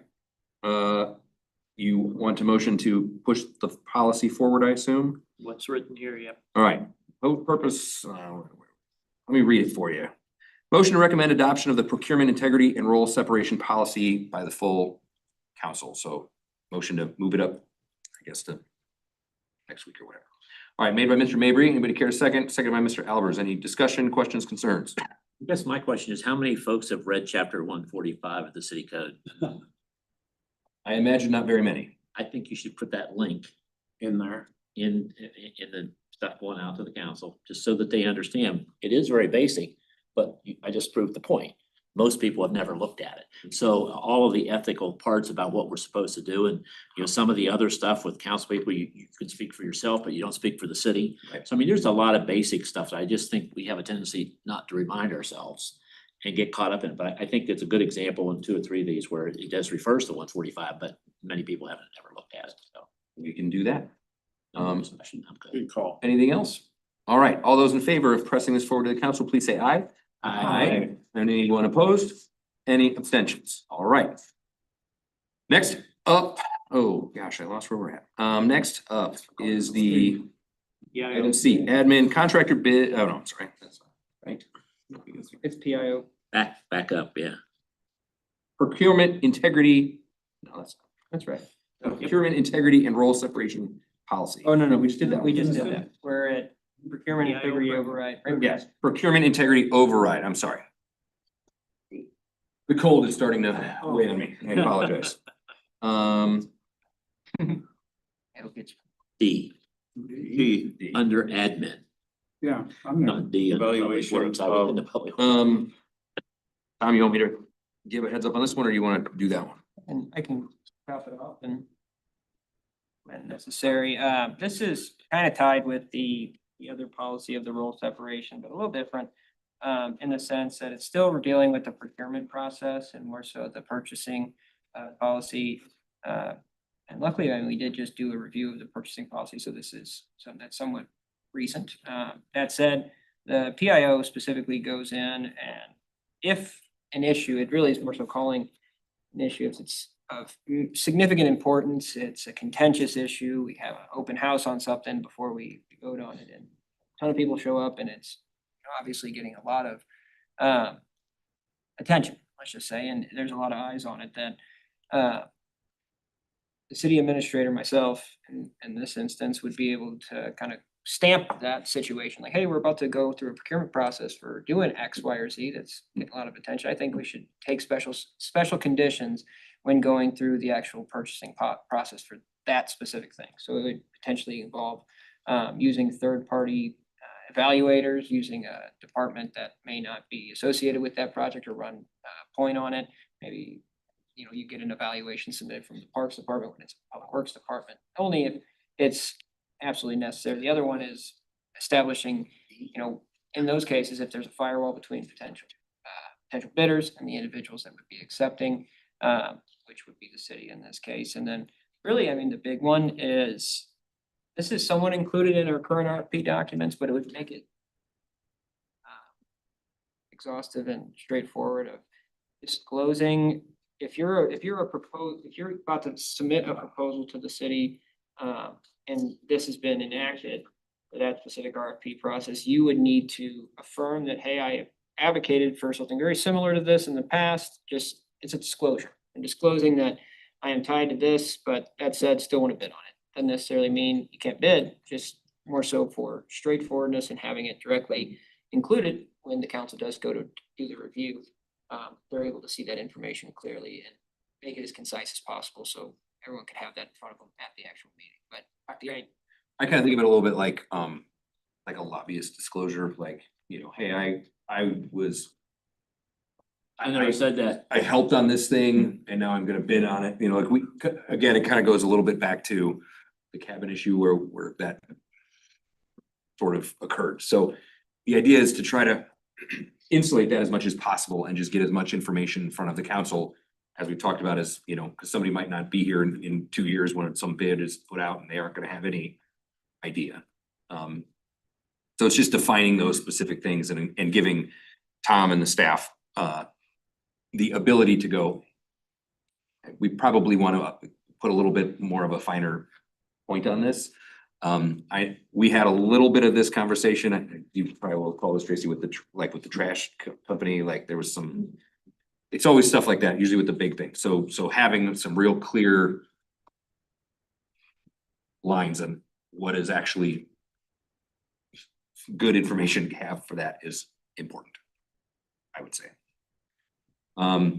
Sorry, Tom, I kind of cut you off. Anything else? No, it's really more so just like a good one would be like the trash bidding process. I mean, that is a thing that affects the entire city. Obviously, it did have huge ramifications for the city, and this would be calling that out ahead of time. That might even be just a standing item that would get the extra attention, but it's more so just an acknowledgement, if you will. And there's a couple small supplementary things that you can add in to make that review a little bit more transparent and just more forward looking. But that said, it doesn't necessarily change like our RFP document. It's more so just calling out, being extra careful. That's the best way I could say it, is that you're going in and going with fine tooth comb when instances when it needs to be done, because whether you've got a whole room of residents that are very much in favor or opposition, maybe it's half and half, something that you just want to make sure you treat with delicacy. And there's a couple ideas on how to do that, whether it be through public meetings or Q&A sessions for them, or doing actual pre-bid meetings. We do those quite often for our larger projects. And then also just establishing the firewall, the kind of communication firewall between proposers and the individual making the decision, and also the evaluators, which is typically the staff or consultant. All right, anybody have any questions, concerns, or care to make a motion? Did have a question. Yes, sir. A dollar amount? Could be beneficial to assign a dollar amount to it. I mean, you don't want to be doing this for $1,000. No, I mean, I- Be able to say what that cap is that would I would do this. I mean, just to keep things maybe what we do is we tie that to that kind of growing number for that the CA can just approve on his own. I mean, they're gonna bring small things back, but I that's, just added to this that's kind of less of a concern than the bigger to stuff. say up to the city administrator's cap or something, does not have to go through this process or will not be. Yeah, that makes sense. Because that way you don't nickel and dime yourself you spend more time trying to track it than Figure it all it is to. That makes sense to me. And that is current, just a reminder, everybody, that is currently 20,000. We changed that recently. But that said, we also included a provision that says that will be adjusted based off the CPIU on January 1, which actually will be published soon. That number, it'll be 20,000 this full year, but then next January, when we have the first full year of CPIU worked in, that number will be adjusted automatically, and we could even come back with And I wouldn't put the dollar amount there. I would just refer to the cap. that Yep. the administrator had. That way you're not changing it. I mean, you can put the footnote down that the way we're gonna do that is based on the increase on a regular basis, but I wouldn't put a dollar amount specifically in there, because then you're gonna have to go back and update that ordinance on a regular basis. Just use the references to what the cap is approved. That would be easier. Yeah, I agree, but I'm just asking, since that's your thing, Tom, is there as the city administrator, is there a different threshold that you feel like would be more appropriate? Yeah, I mean, I think typically that this automatically gets implemented, or still has. I'm just trying to, I'm thinking like if we were gonna redo the cameras or whatever in here, and let's say it was gonna be $6,000. Mhm.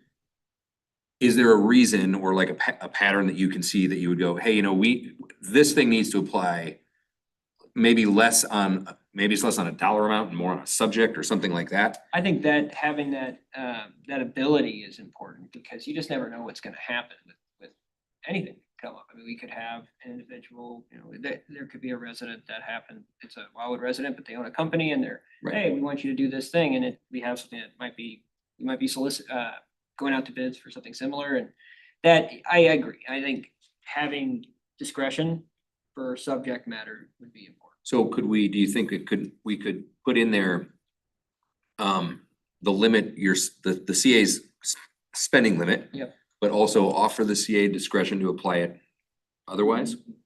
Yeah, I would. I think that's some of the gray area that are things that we don't usually think through. And then we get back saying, well, do we or don't we? Right. I just think that we need to know how you want to use it. And I understand what you're saying by different ones, but I could give you the names of people that, you need sound barriers, and I happen to sell those. So I mean, part of that is it a dollar amount, or do we still go through our standard procurement stuff? That we would, and then anything above your limit has to do this. Otherwise, it becomes a discretionary. Yeah, just apply it if it's City administrator. Yeah, I think if we want to put that I don't think that's a bad thing if we wanted to have this applied. 'Cause I mean, a lot of this stuff is pretty forward, and we have a lot of this in our RFP documents currently. Just kind of going through some of the just bullet points here. I mean, So the staff would have to be doing the same thing for things that they didn't run by you initially. Yeah, I mean, it depends on the instance. If we're gonna say it has the discretion, I guess the big difference here is there the discretion still there or anything over that 20 cap or the cap?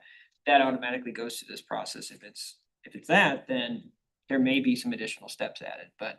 if I would just it's try to discretion- explain it here so that you don't end up getting into an argument with all the council members about who's managing the staff and then what those it'll happen, and I mean, we've seen it happen before, so just some way to clarify what the intent is. Or if we need to do more time thinking about it, I don't know, I just. I mean, to me, the idea, this is kind of one of those things where It's not an ordinance, it's just gonna be a procedure. the idea is not to, the idea is not to preclude anyone from being able to do anything, it's just to make a declarative fact about that. Yeah. So I think it makes sense to me that you could just say, hey, globally speaking, any contract over the city administrator's threshold, we have to have a statement of basically yes or no on these kinds of things. And then, I would be comfortable saying, the city administrator can say, hey, on this thing, I think, although it falls under the threshold, I would like to have this. Yeah. Or I would think it would also enable any council member at some point to go, great, let's do the bids, but I have a concern. I would like to just have this done.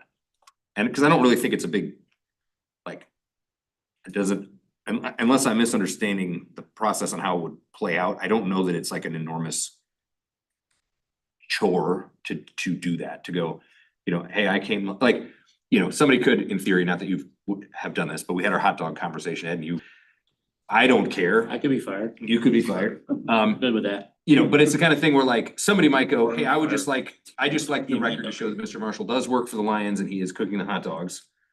And he's we could giving them away. He's just giving them away for nothing. But yeah, and I would define that working a little bit better, because you probably wouldn't wanna eat anything I did, so. I just think that, and I understand that, I'm saying that these are so important, but sometimes we get so hung up in, we think we all have it laid out, and we just don't stop to think about the practicality and how it's gonna be operating. So I don't have a problem with it. I just think trying to explain to people, both vendors and staff team, what do you want them to do? And I know it'll pair right in with the procurement side. We have examples of where it became a knockdown, drag out argument over something, so. Right. Well, maybe then we can, I guess we don't have to push it forward tonight. We can bring it back with a little bit deeper thing, or we could bring it back, if as a committee, we generally like the concept, we can bring the deeper level back, because it's gonna have to have that full level thing anyways. Part of this thing that is going on, which we've mentioned in the past, is we're trying to get to a place where we're working on an item and Parks and Planning is working on an item, and this kind of is one of those things that, applies to everybody. So theoretically, we could pass something out of this, and if this part doesn't appear in the full council meeting, because it's not quite there, that's okay. It can then go to Parks and Planning and they can hammer some of those things out. They might have a different perspective on that stuff. Yeah, it's not an ordinance, I mean, all we're doing here is putting procedure together, so I'm fine with that. I just think that as you try to do it with all those different departments, we need to be able to explain it. I agree. A little bit.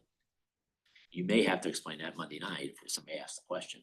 I would say maybe we do just set it aside, not set it aside, but have it rediscussed on at the next committee meeting, and possibly pass it over to Planning and Parks too, if that's what the committee desires, but to really go back and just maybe deeper bake the intent, the full intent, how it would be operationalized by each department. But let me ask you this question. Theoretically, if this thing were enacted globally tonight, what would you do with it? Would you be comfortable in your role being able to wield this tool, or would you be like, I don't know what I'm doing with that yet? Yeah, I mean, yes, because at the end of the day, this current policy has that discretionary piece, so it would be more so me kind of keeping an eye, or like you had mentioned, if a council member is we're about to go out to bid for something, and a council member says, hey, I just think we need to pay extra attention to this, I want to look at this extra. All right, well, you take that input, and if there's enough folks that are saying that, then we would apply it. I think, the main keys here, And we do a lot of this already. I mean, at the end of the day, the strict adherence to the published scoring criteria, we always publish that with our RFP documents. The one difference is we did, and maybe this is where we can get into the more details.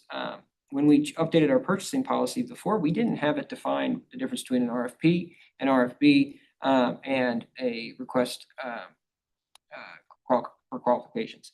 That was a little strange just because when we were going out to, when we get quotes from engineering firms to do consulting work, that process wasn't as clearly defined and it almost treated it as like it was a bid, which is a totally different process even under state statute. So that was really good that we updated it with this, what we're kind of piggybacking on and where this becomes important. We already use standard scoring criteria depending on what it is, the thing that we're looking at. Usually for bids, it's going to be price and overall experience, but looking at the overall experience is something we always put at the top of what we're grading on. I think the more important thing though is, and when this is needed, is requiring disclosure if you've been advocating for individual causes that are similar to what we're bidding on, if it's associated with it. So you could personally benefit from a policy decision that was made in tandem to this. And also the firewall, that also is already established per the charter. Once a bid is out and published, a vendor, like the person that signs the bid, should not be contacting council members directly to lobby for to approve their proposal over another. They can usually contact one associated individual with the department, which is assigned in that RFP document. Sometimes it's myself, sometimes it's Rick, if it's a public works item, sometimes it's Brendan, depending on what we're bidding on. Those things are already kind of happening. What this would do is just be more of an acknowledgement that, hey, we're gonna go through an extra special procurement process here. Just putting a little bit more of a light on it. All right, so Mr. Marshall, you still want to make the motion to push it forward or you want to change it or what would you like No, to? I'm fine moving forward. I just think that we have to realize that it's very hard for people to understand what you're gonna try to do. Because when you get down to the whole thing with the firewall, an elected official doesn't know to tell you nothing. And you don't know who it is you're talking to. But that burden should be on the vendor. But also there ought to be some accountability with the elected official. Yeah. To understand, I hear what you're saying, but I'm not the decision maker here. I'm 1 of 16. Yeah. And I think that the kind of stuff I think really struggles for new council people to understand what role you play, or as you said, Jim, the minority doesn't have it's all there. It's just how do you want it to be implied? So I think it's a good step forward.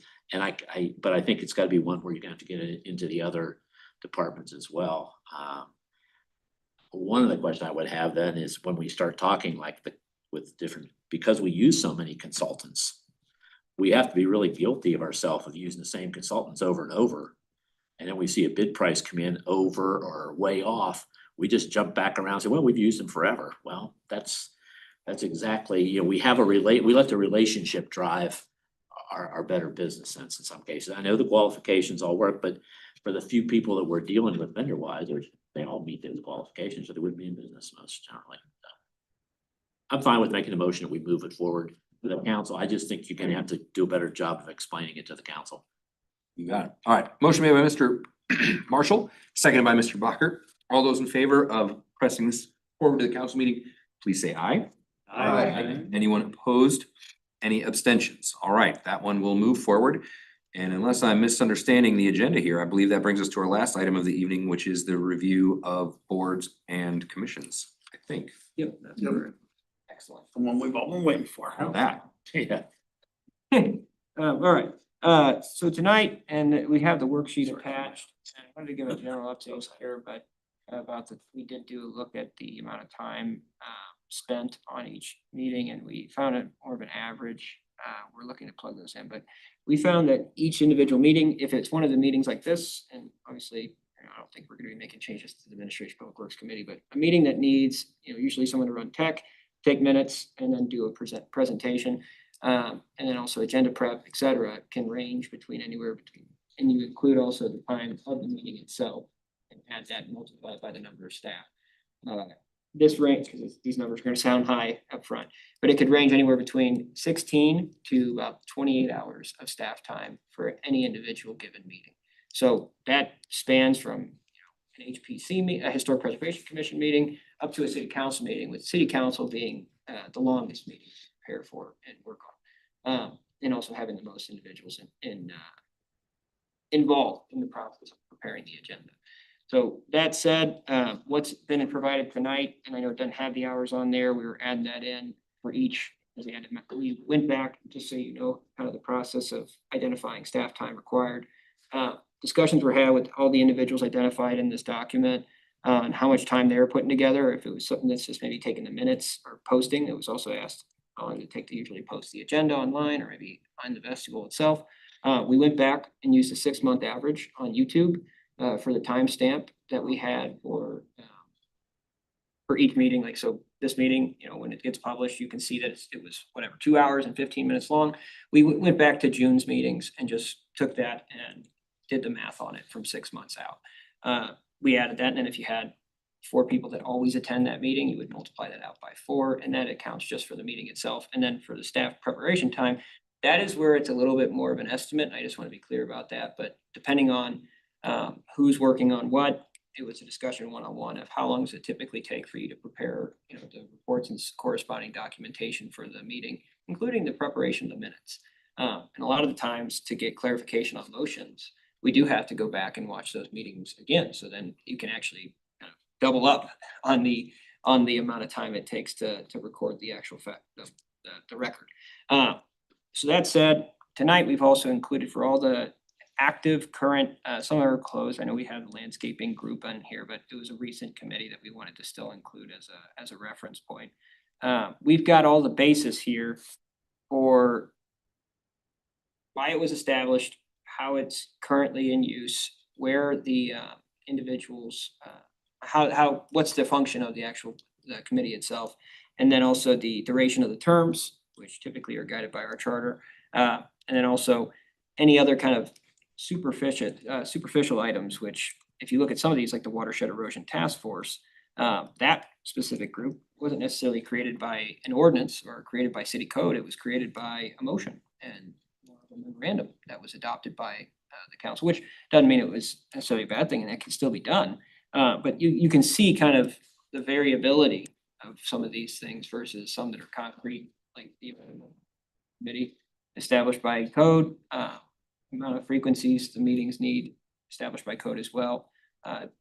You can kind of tell some are made for specific purposes and the others were laid as the foundation. I guess the question is, and the department's done a lot of research on this and can answer this, if there are any changes, we didn't want to necessarily get into the process of making changes to committees and advisory boards without getting input first. But if you have questions today about, hey, I want to change the frequency of this meeting, or I want to change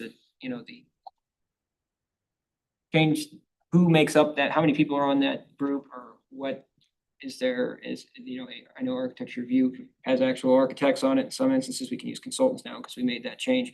We can tell you what needs to be changed in the code, if anything. So tonight we wanted to prepare this and send it out. I know it's kind of building off what we had last month.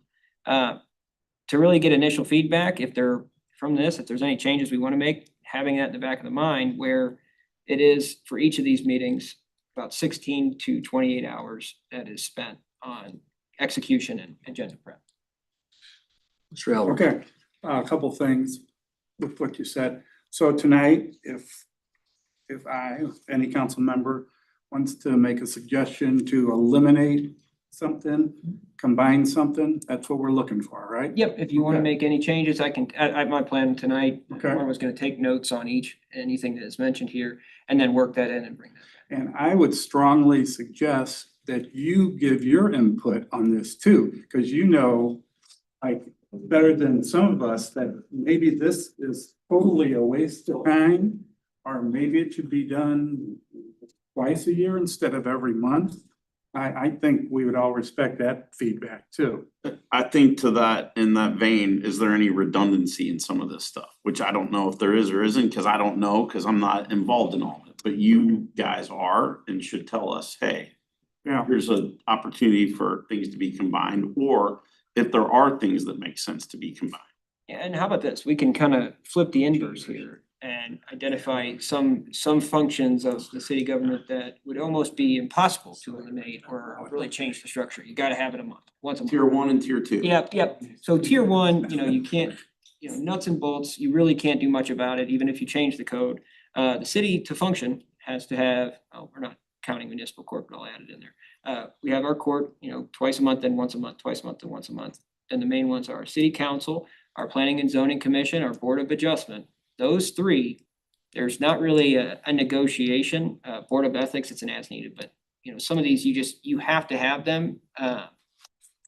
Because, well, every other city has it, and also state statute typically, makes you have a planning and zoning commission. Then you also, if you have zoning in your city or county, then you have to have a board of adjustment to be able to create, you gotta be able to approve variances in some instances. So if you don't have that, you can't have zoning. So it's kind of we have the zoning in place, we have the land use code.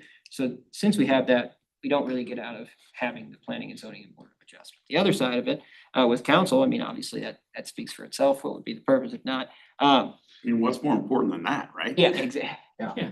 Well, that's exactly right. But at the end of the day, that one really can't really get rid of that. So other than that, we have the different committees, which, do speak on, they're made up of council, and honestly, from a staff's perspective, I think they're radically important, especially, this committee here. Can I offer just a basic suggestion? Cause I think like, what I hear you, I think what you're about to say, what I'm, you have your council meeting, admin, parks, admin, public works, parks and planning, P and Z, and board of adjustment.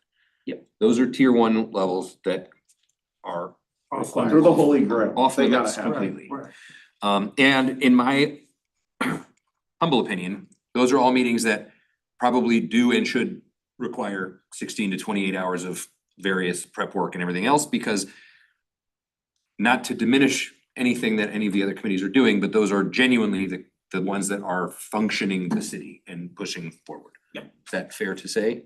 That's gotta happen. Okay, That's so what you- let's not worry about any of those, cause they're not going Right. anywhere. So that takes us to everything else. And I would also suggest that, I think one of the reasons we were looking at this is because the makeup of those committees is sometimes getting harder to fill, or we might not have a quorum or whatever. So that's not to say that I don't think whatever meeting was planned and worked on for 28 hours wasn't important, but it's even more important to know that we spent 28 hours of staff time working on this and then didn't have a meeting, or nothing came out of this meeting, or, over the course of 6 months, we had one item, probably with the exception of Celebrate Wildwood, because it's specific to that. But I would maybe ask that way. Well, and speaking of which, one we did have to make a modification to because we just couldn't fill it was the architecture review board. That is one that I think is, at the end of the day, its mission is fundamentally important because we do have a unique architectural guide, and I think Ms. Nyan can speak. Yeah, is that something that could be combined with Board of Adjustment? Because I know when we talk about things in Architectural Review Board, it's like, okay, we vote or give our opinion, and then it goes on to the Board of Adjustment. a There lot would of need to times. be some code changes for sure if we I were, mean, I don't know, I'm just trying. that, but I Because there's get, a lot of overlap. I But think. those we can change. Those are codes that we can do. that I was gonna say, They don't have to be done. Like the charter, you gotta get it out there to get it on the ballot. Yeah. So though anything that goes in there says it's code, those things we can change. The other ones are either required through the Constitution or through the state laws and the mandates.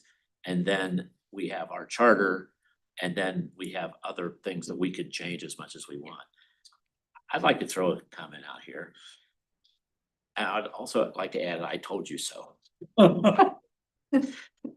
The whole idea of term limits, I'm totally against that. I think you should have to set out, for 2 years. I'm good with that. The problem I have with it is every one of those committees, when we first set them up, and I was there for most of that, you had to come up with a 1 year for one person, 1 year for two person, and then you said we need a 3-year term or 4 years. So several 100 years ago, we did a massive study on even the terms of a council member. Because when you come in and you don't know what you're doing, it takes you 1 year to 2 years to even understand how it works. So the ideal time to serve was 3 years. Now, we could never get that to agree, but I guess my question to the staff would be on all of these where we went in, and then let me go back and explain it. When we were working, because I was on the charter review, when we were working on term limits, the idea was we would have term limits on elected officials. There was never any intent on doing it for assigning people to boards and commissions. That was snuck in the very last minute, and everybody, oh yeah, we have to do this, we have to do that. And what that did is, and again, I tried to get Jim to understand, a mayor has 104 people to assign to commissions and boards in a 4-year period. But to come back and say, term limits, you can't do this or you can't do that. And then the idiotic part is we take them off of that commission and we move them over to another commission. It just doesn't make sense. I would think if we wanted to change the charter, first of all, take these committees, look at a 3-year term. You could serve 2. And then from that point on, go back and the term limits could stay in there, but change these to 3-year terms. So somebody could serve 6 years on planning and zoning. Somebody could spend board of pub, whatever it is, instead of having some 4, some 2, some 5, some different ones like that. That would make a lot of that simpler and not have to do, but a lot of the write-up, which is great, because I could remember those meetings for how are we gonna get that? We added 2 people to our architectural review board. We took out the requirement they had to be certified architects. And then there was an engineer. So I mean, all of the ways we worked around trying to get local people interested in it. And then you got somebody in there and then nobody wanted to say, well, I'm not gonna reassign you. Right. So then we said, well, we're gonna put term limits in and take you off. That's kind of silly. There's no disgrace in saying, thank you, Joe, for 3 years. But we're gonna ask you to take that role. And so often we build these rules around stuff because somebody didn't want to make a hard decision in order to do that. So I would think that we could look at what the right number is. Mhm. We could control that for any of those committees and say it's a 3-year term. You can serve 2 terms. Only the mayor has to reappoint you and the council has to confirm it for that second 3-year term. And that would clean up a lot of that different part, but then that would allow you to leave the charter the way it is on 2 terms. But that we wouldn't have some people on a 2-year thing, some a 3-year, some a 4-year term in order to do it. So to me, that we could do that without having to change the charter. It would just be going in and changing. each If I were changing the charter, I would just keep it with elected officials. Well, I think maybe what we look at then is kind of like all of it. So I think that's a good idea. I think generally revisiting the term limit issue just because I'm not sure it was I'm sure it was explained as well as it could have been at the time, but it wasn't particularly clear based on my recollection on it. And then it was done based on the opinion of what the attorney thought, not what the committee said. And- Or the council approved. As we have learned with a number of things, with decisions like that, there are unintended consequences. So, we are running into that right now. We have seats on the council that nobody runs against. We have boards that people don't want to get onto. I know that, I'm sure like all of you, I've suggested people and they will go to a couple meetings and then be like, we don't do anything in this meeting. I can't go anymore. What's the point? And so I think, especially knowing the length of time that this takes to set these meetings up. And then in some ways, like the unintended damage we do by putting a person onto a committee or board that isn't doing very much or is meeting weirdly or whatever it is, and then that kind of like kills their motivation to do this moving forward. It's not like we've got a huge deep bench of people looking to sign up for any of these committees. I think I asked Colleen and I think at the end of the year, it was 42 people had applied, sent in the form, and 60% or something were people that were like, you should go do this. Not like, gee, I'd really just like to help the city. So getting people interested in, certainly the most exciting 2 hours we've all ever spent tonight doing this is hard. Well, and then I think we have to go back and look at some of the stuff. The reason we had it in the beginning is we didn't know what it was gonna take to do things. And I kind of look at Board of Public Safety as just a classic example. I sat on that as the mayor, I sat on it, but back then, we were going to negotiate our contracts with the police. And then we quickly realized 20 years ago, we're not professional negotiators. And just because the so-called marshal was going to contract it, that was not the kind of contract we needed. But we continued then. And all the different marshals that we had as a city marshal would say, well, you need to understand when you come in here, we're here to listen to your concerns. We don't make any decisions. We only make a recommendation to the council, and then it's whatever the council wants to do. So, and then you actually kind of read the definition of it. I just think that's one that I'm not really sure we need a board. Now, I do believe it is in the position of a marshal, which I don't believe has term limits. It's to the pleasure of the mayor.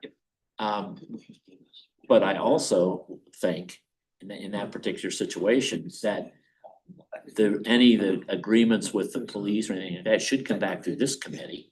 Typically they do, like. Yeah, but I mean, why finance- have another meeting to sit there and have that input and then come to this committee, the same thing, and then go on to the next one? So I'm just saying that's where, I don't know how much, I mean, Rick spends a lot of time getting that stuff all together. Now, I believe there's a lot more we should do with the police budgets. Right. But that doesn't necessarily mean you're gonna get a fair shot at it with the Board of Public Safety, because they're not looking at the cost. They're just there to nod and help, where I think when you get it in and look at the cost, the number of calls, how many people we're using.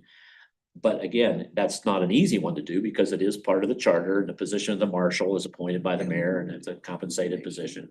Could we then, does it make sense to say, as just keeping with public safety, to say the city does, just like the ethics board, we do have a board of public safety, and should the department head or somebody maybe go, we need to have this conversation, great, they can call a meeting to do that, and people are appointed and don't, I mean, unless. But then it kind of takes away from the fact that historically, where subdivisions wanted stop signs put in and all that kind of stuff, that their only venue Right. was to come to a council meeting, and we said, well, you need to go to the Board of Public Safety. Now, that was back when people went to meetings. Now you sit there, there's nobody there in order to, I'm sure a lot of people watch it, but that was the purview. And I mean, honestly, we would fill the rooms up with people when it came to reducing speed limits in subdivisions and that kind of stuff. But we've gone so far in 20-some years that that's just not a thing that we're dealing with like we did. And I mean, maybe Rick might remember. I mean, I can remember sitting there for 2 or 3 hours going over that stuff. Used to then, we tried to work a lot closer with the fire departments. But in this particular case, it's totally a different jurisdiction. We don't have much overlay there. So it's just another one that I question, what has come out of the Board of Public Safety? Maybe the question, and Rick, I don't know if you'll know this off the top of your head, but I think maybe in line with Councilmember Vanek's position earlier, like how frequently is something brought to the Board of Public Safety and the answer comes back as no? You know, like you typically would go to the board and go, this is the recommendation, or we think we should do this, and then they would come back and be like, no, I don't think we want to do that. Because when I was on it, I can tell you, I think it was 0 times. It happens, but it's not. I mean, maybe 1 out of 10 times. It's not. It's not a lot, right? It's not a lot. I mean, generally, the way I usually approach it is to put a recommendation towards the board, and it's usually a traffic ordinance change or something of that effect that I get involved. And honestly, most of them are pretty simple.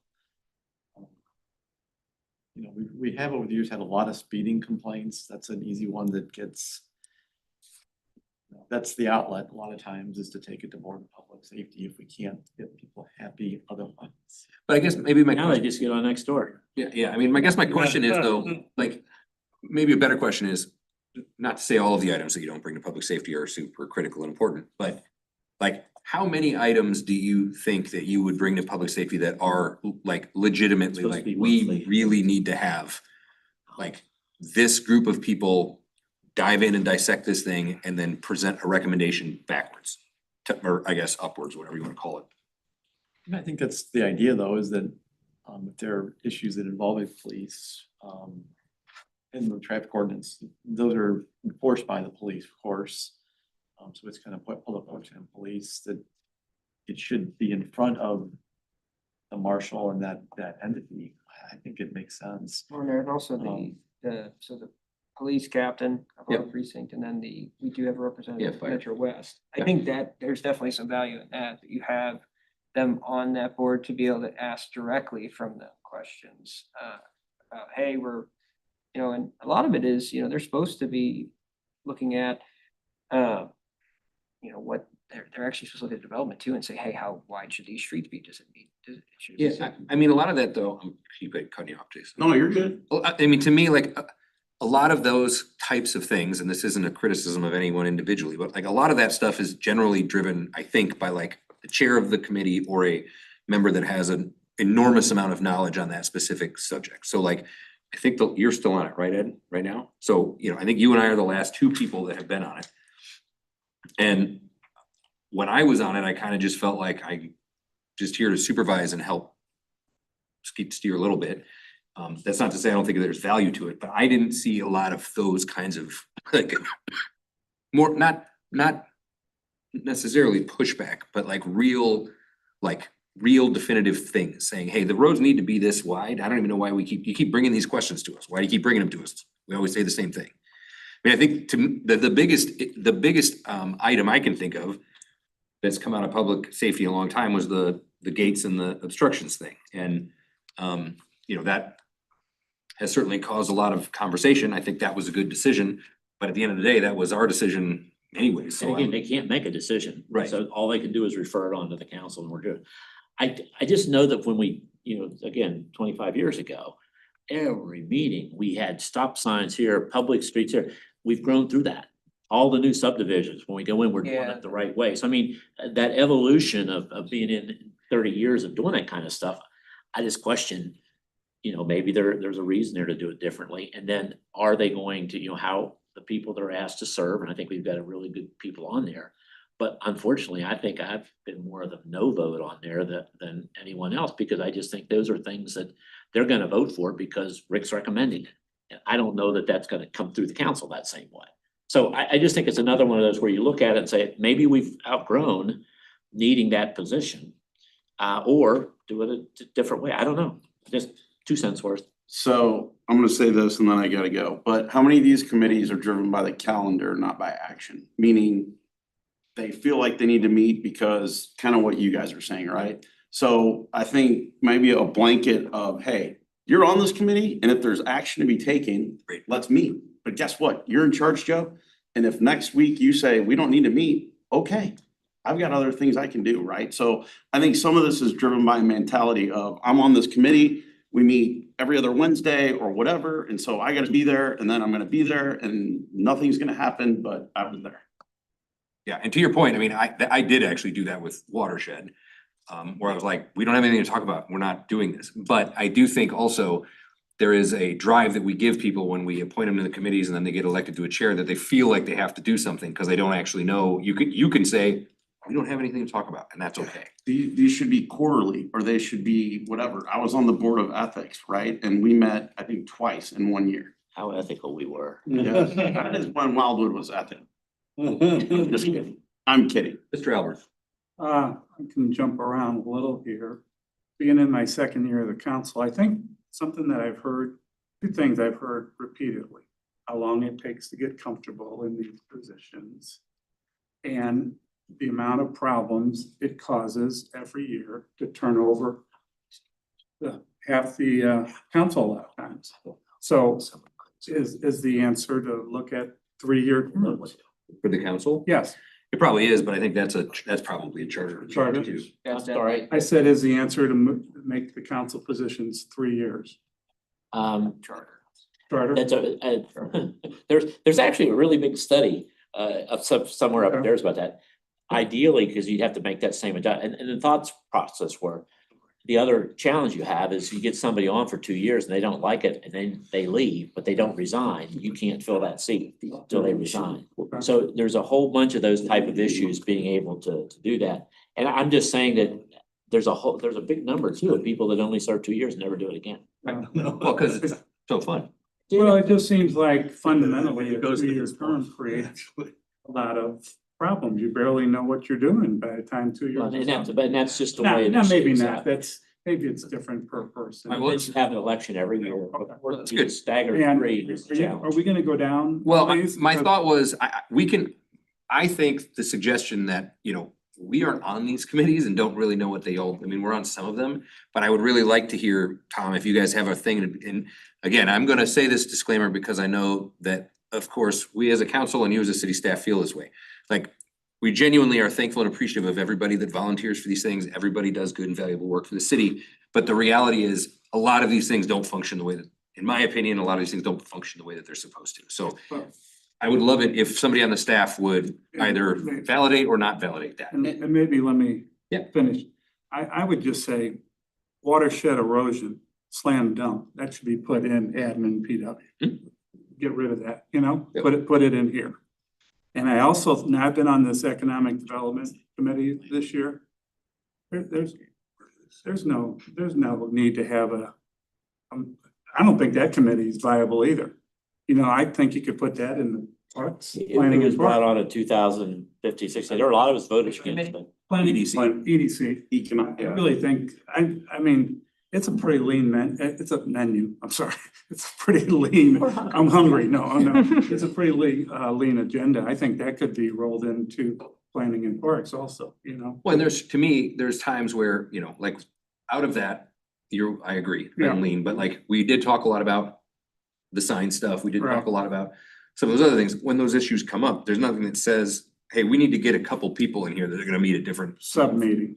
whatever, Subcommittee, subcommittee. right? Yeah, rather than, because Jason is correct, when the calendar is driving it, whether you guys think the meeting needs to happen or not, it's happening, and now you're spending 16 to 28 hours doing nothing. I mean, you're doing stuff, but for no reason. Yeah. Yeah, and the thing is, I mean, with like, just for example, there's a way to look at this too, is that when we're making these changes, we do, since these individuals are volunteering their time, that's where we don't wanna necessarily be rude to the individuals that are participating, because we want them to keep coming back, and then I will say from the staff's perspective, having people show up, council's not as big of a problem, but with committees and commissions, something like our master plan group, we had multiple times where we didn't have a quorum. And we gotta get that master plan done, but there was, I think, 4 instances where quorum was not met last year. That's a challenge. You But do you try think- that with 25 people. Yeah. And any of these where we add people like historic, you got too many people on there to get a quorum. Well, that there's is- that, but there's also, this goes back to what is driving the meeting, because people are going to show up if they feel like they're either being listened to or valued or whatever. Totally agree. Mr. Bacher. Another question, from a cost standpoint, does time drive anything? Meaning, so like, if you said a meeting was 4 hours, or is it 30 minutes?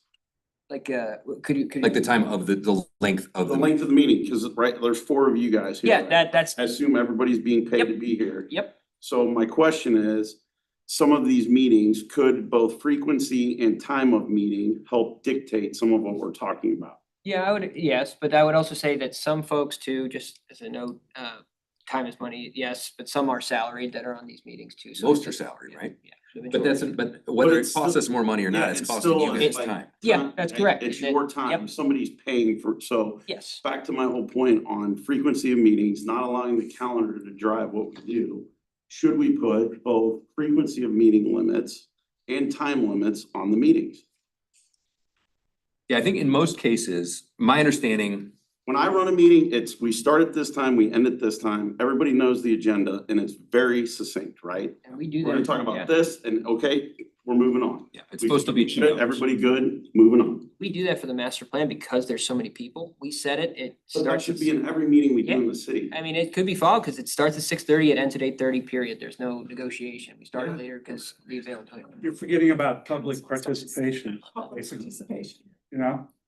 Well, but there's a thing, what is the thing? Like at Think about 10 it. o'clock or something, somebody has to make a can I have motion. 5 10 minutes? o'clock, you make a motion to go in. Last couple extended meetings, hours. it was an hour. And again, again, hear me when I say, Midnight. there's tier 1 and there's tier 2. Yeah. Tier 1 is very different than tier 2, and we've allowed the people in tier 2 to do whatever they're doing. Yep. And hell, half the people here don't even know, we can't even articulate what they're doing, Yeah, I mean, but they're meeting. I will say, Tom, at our This last, is tier 1. at our last watershed meeting, I made it very clear I involved. Yeah. that Let's like, just get that Plus one. clear. I'd appreciated everybody's time. Our job was done. And I think, yeah, with that specific instance, with the watershed erosion task force committee, I think that Okay. we have got to the nexus where now. Well, it's a tier 1. Yeah, it's done. Council committee and then You can council. talk to your- probably. So what are your guys, if any, what are your recommendations to say, look, these meetings should go, or this meeting should meet once every Frequent, yeah. quarter? Is there a chance that I want to make sure that our director of planning and parks can maybe be there for that meeting when we're going through these, just. I think watershed erosion task force. Here's what I would suggest. We have the Director of Public Works here and you. This is gonna go to Mike.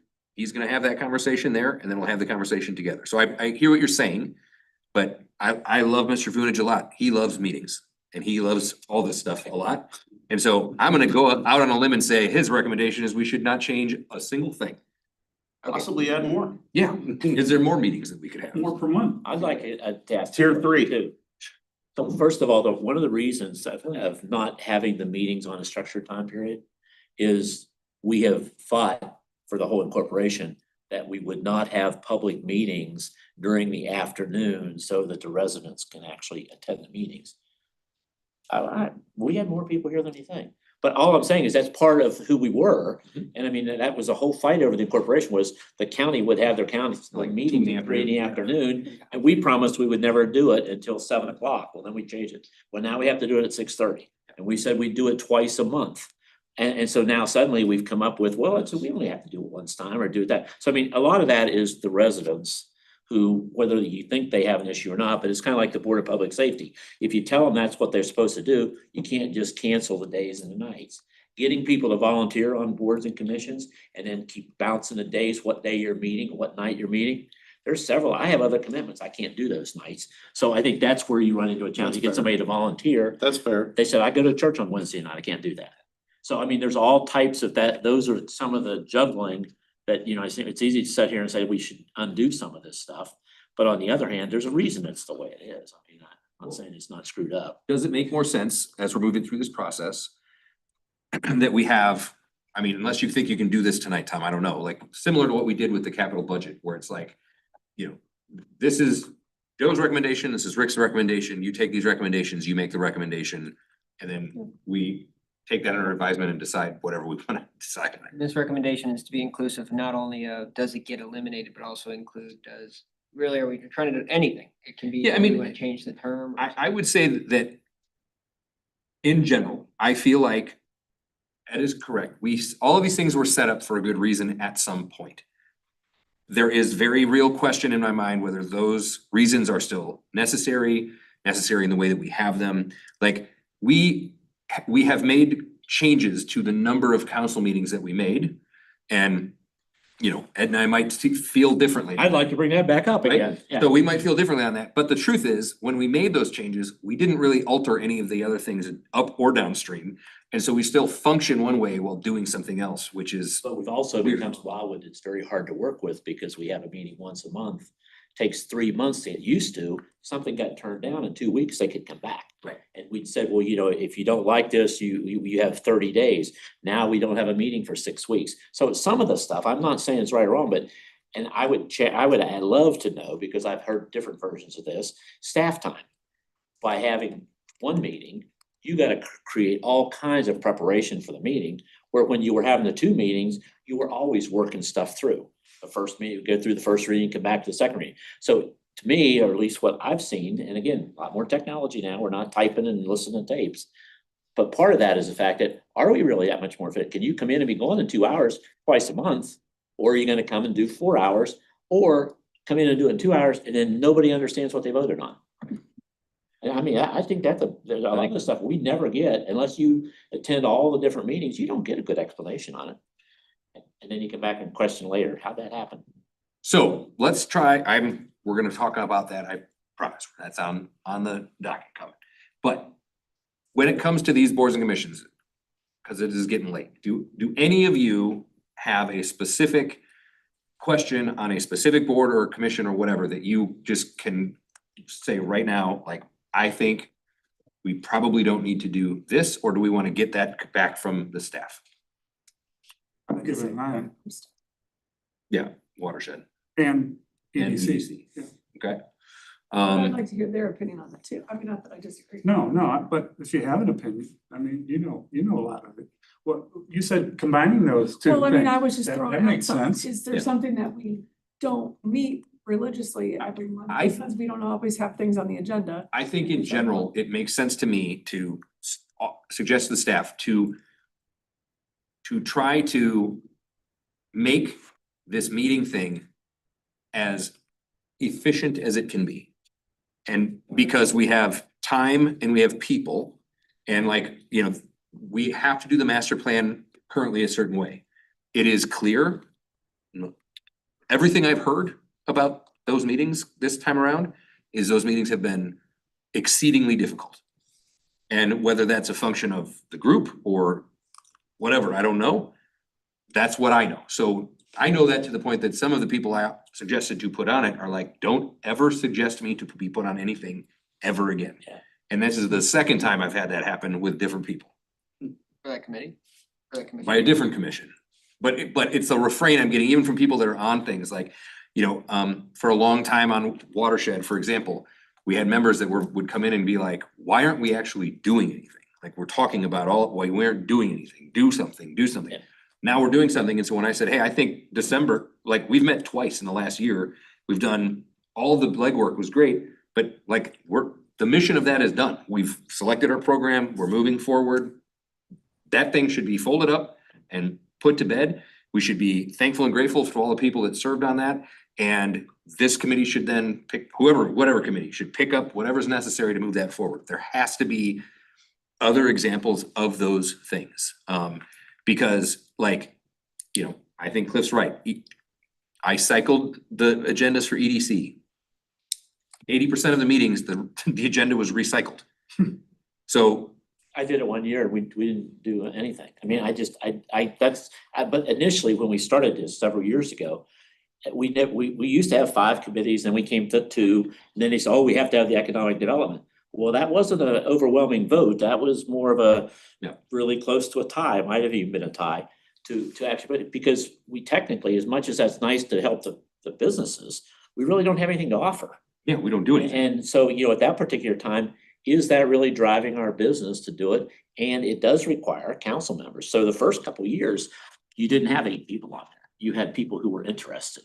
So there were only like 5 council members who were on it the first 2 years or 3 years, something like that. Then they said, oh, we're gonna make it a standing committee.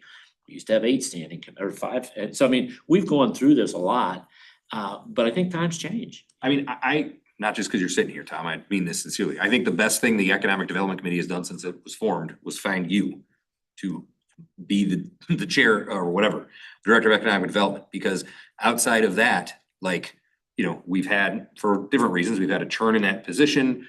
We're just not like, and so now. I will speak to that. I can speak to that. The economic development, I'm not saying that speaking with the businesses, I mean, that's everyone, everyone that's been in that position has enjoyed that component of it, going, like, helping organize, you know, being a participant, doing our forums.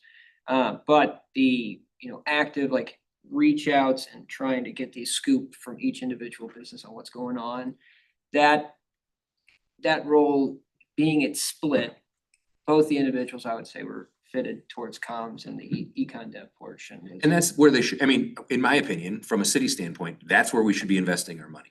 I would agree. It should be a comms position because we don't develop any economy. We don't want to. Yeah, the biggest thing is, I would just break it down to the actual budget of Yeah. the economic development portion of the administration. Are But you still trying to hire that position as, not as the, As a hybrid. yeah, that's more your assistant, I thought we kind of. that was kind of the idea, and honestly, I would be interested in feedback, because the comms role, I would agree with that sentiment, that the comms portion, and that person would still serve as like a hand for any economic development related items, especially, you know, if someone was requesting like some type of incentive review or something like that, that person's gonna play a role. But Alright, overall, I mean, just the day-to-day tasks of keeping the website updated, keeping the social media inundated, doing the Gazette, which now I know we're doing once a year, which just makes it a little different, but that's a pretty intensive process, along with okay. kind of the real thing is pulling this, getting the scoop. I like to say that, but getting the details from each individual director, but not even just the director, but getting the fine details even from some of the supervisors that are on our team that are below the director level. So it is a task to go around and rally up all the information, which that person typically does a great job at doing, because their role is facilitating that community. Now, But how much of that is actually, like, I would say, I think Jason brought up a good point. Like, how many of those instances or how many of these boards or commissions are just creating more work inadvertently that is then not necessarily paid off, or, you know, is creating a scenario where, you know, the Essen Log Cabin pops in my head because that has been talked about for every year that I have been on this 120 committee. years. And every time it seemed to go away, it came back again for something else. It was like a project that couldn't die. Now, Still laying over in Gailey's yard. it's laying in that pile underneath the tarp. Not And, all of it. but, yeah, Yeah. whatever's remaining. So, but I do think, because I know, especially early on in my council life, I didn't really have an appreciation of, if I make this request, it requires this amount of effort from this many people. So if I'm a citizen sitting somewhere and I go, hey, you know what would be great, is if we figured out how many wildflowers we have in the city, and everybody on the committee is like, that's a great idea, can we do that? And then Joe, because he's an awesome guy, is gonna be like, yeah, we could do that, how are we gonna do that? We're gonna hire somebody to go count every flower, and it's gonna take 19 years. Therein lies the challenge with the master plan review. You got 8 people who don't even know how a city works. Right. All coming in, 4 of them think we need to have a new swimming pool. Yeah. I mean, as you start that whole process over and over, because they don't really understand, you don't have revenues to do that, and that's their purpose. But I mean, this is the 3rd time that we've So, gone through the same. so each change we would wanna make would have to be brought to the city council to vote on, right? Yep. Yeah. So I really think we need to decide on that next month, so it Yeah, can we be gotta- voted on before the end of the calendar year, right?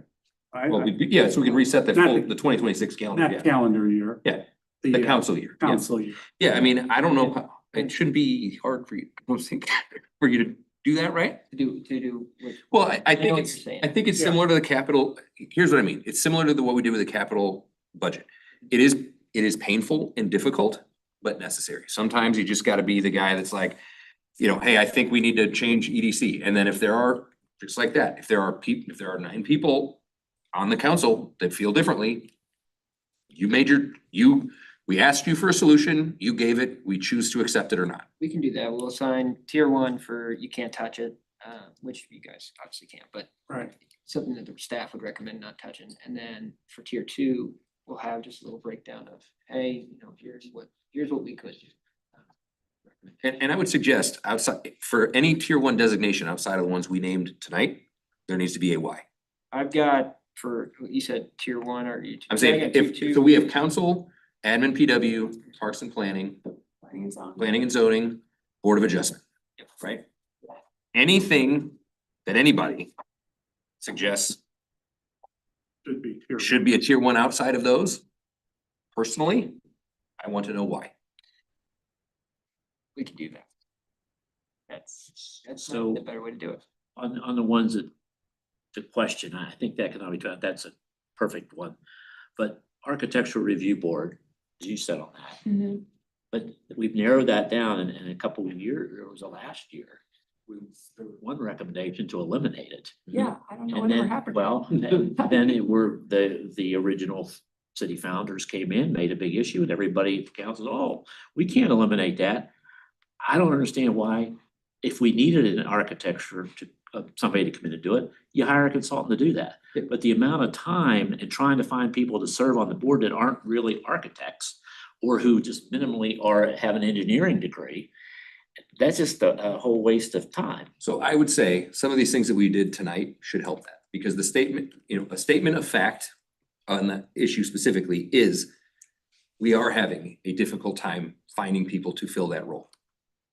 That was said, and it was kind of like, well, too bad, try harder. And then that was taken from that set of councils and figured that out. But that goes along with the idea that we weren't looking at this as like a global, all these boards and commissions. Somebody made it felt like we were picking on that thing. And we're effectively not. We're just Well, looking at everything. and we did go in because we could not get a quorum. Mhm. We went in and expanded to 7 members to try to get alternates to come in to do that. But that was 20 years ago. All inclusive playground funding group. Yeah, so I mean, Isn't it done? no, Vicky's on it. I don't think they've even met. We've met a couple times. But Okay, But you know, we have to do it differently because it's a city, but in that specific example, like she is an actual expert on doing that. yeah. I don't know why we just don't go do that. What are we waiting for? We're waiting, you know, for these guys to get done. You Why? could, I mean, it could be part of parks, you know, she's on the So, Parks you- Committee. You understand what you're She's saying? on the Parks Identify Committee, redundancy, You thing, could, any tier two. you know, that- take the lead on doing the fundraising. You You know, we. I don't know. I'm gonna get you a motion. He wants to, Yeah. yeah. Come up with I something. get the punch though. Okay. Good meeting. Hold on, we're gonna make a motion. I'm. Or somebody might. When, in the future, when we would do this, Thomas, whenever we say the municipal code, they put when the date was that was changed. Yeah, we can do that. Because I mean, it's just, to me, it's just like looking at economic development. I know about when that Yeah, happened. I know what you're talking about. We can include that. We took that out because it was, A lot of words I know, but the date or the year or something would tell you that's never always been there. That's you all. want the, do you want the initially adopted date or do you want that revised? She, date? okay, yeah. What's current now with what the decision we're working. It'll have in there, if it's a section of, a full section of code, it'll have that initial date of adoption and then it'll have the most revised date. Do you want the most revised date? Oh, we had it originally and it was, but all of those 5 subcommittees had like 5 people on them. So, but then we moved that over and put it into, I thought it went into planning too. But then when it came back, 10 years ago or so, it came back to be an equal board with the other 2 standing committees. And the reason we got rid of the 5 was people couldn't make the meetings. So Yes. you just didn't have enough people to show up. That happened in 2016. Yeah, we can come back. I already put the motion together. I think the motion would just be identify and distinguish between the current listed boards, commissions, committees, which ones are tier 1s, which are absolutely essential, no changes are recommended. And then tier 2, which would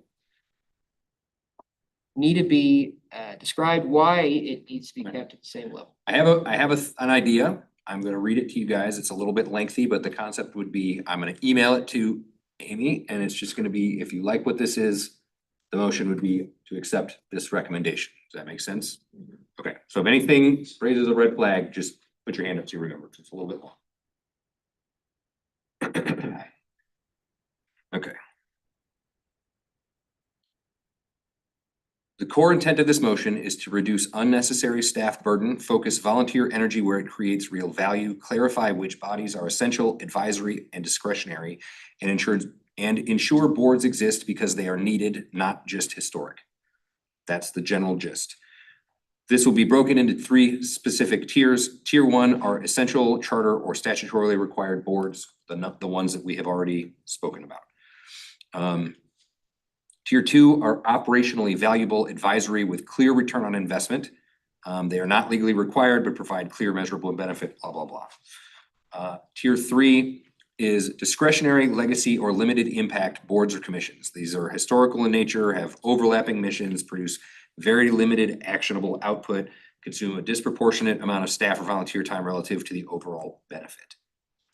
Are interrupting, or are replicants or duplicates of other tier 3 organizations? The motion should direct staff to assess each board and commission, and you guys have already done a lot of this already, with the following criteria: a legal basis, charter mandated, state statute, ordinance created, no longer legally necessary, core function, staff resource load, volunteer time burden, outcome and impact, overlap or redundancy, optimizing opportunities. Requested from the staff would be a complete inventory of all city boards, commissions, and committees, tier classified into 1, 2, or 3 for each body. Written justification for each tier assignment outside of the 5 that we've already selected. Estimated annual staff time per body, which you guys have already done. Recommendations, which may include retain as is, modify scope or cadence, consolidate, sunset or dissolve, convert to ad hoc task-based structure.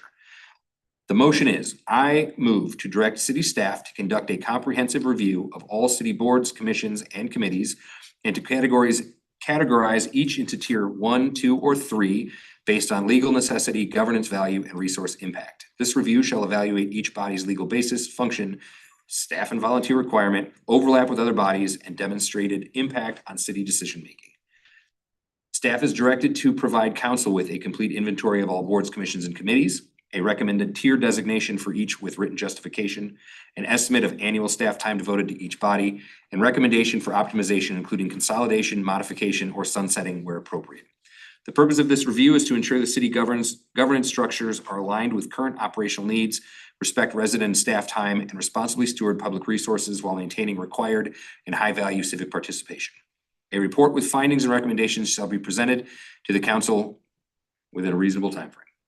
So I guess So they're back to us. to council, because we don't, I mean, We've made our stab at it. Yeah.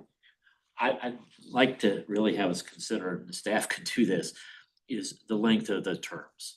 Mhm. 4 year, 2 years, so we've got that whole combination. And if we're gonna come back and say we wanna leave the term limits in because of the charter, then I think all of those boards and commissions should like be a 3 year. so maybe a legal, can ask John if we legally can do that. I know you can. I Okay. mean, Then I would make that recommendation we, too. we set that up. I just think that, I know how we got to where we were, because when you started a new one, you needed 1 year, 2 years, 3 years. But if they're a 4 year assignment. So shift all of them to a 3-year term. to either, I think 3 is better than 4 because you get people who don't wanna do it that long. But I don't have the, If we do that, let's say we do that, which we probably won't, but let's say we do that next week.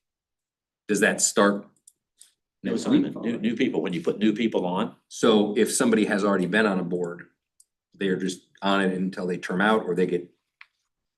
Like, they could have 2, 3 year terms. so right if now. Joe were to re-up somebody that's on, if the mayor were to re-up somebody that's on a board, they would now have 2 3-year terms, or they would, their term limit would Well, run out. the requirement of 2 terms was done in April of 2018. Yeah, so if you identified a term though, say that person had like a month left on their term, even if you did that change and you had the 2 3-year terms, if that person's coming out their second term, they can't go again for that committee, I would say. Right, well, under the current code, they can't either. It's just that some of them are. So 2-year when you get a terms, new some are person 4 on, that becomes their. You put them on the new, so when you go to hire, when you as the mayor are asking somebody to serve, you'd say, well, that would be a 3-year commitment. They meet on a Tuesday night, once a month, the third week.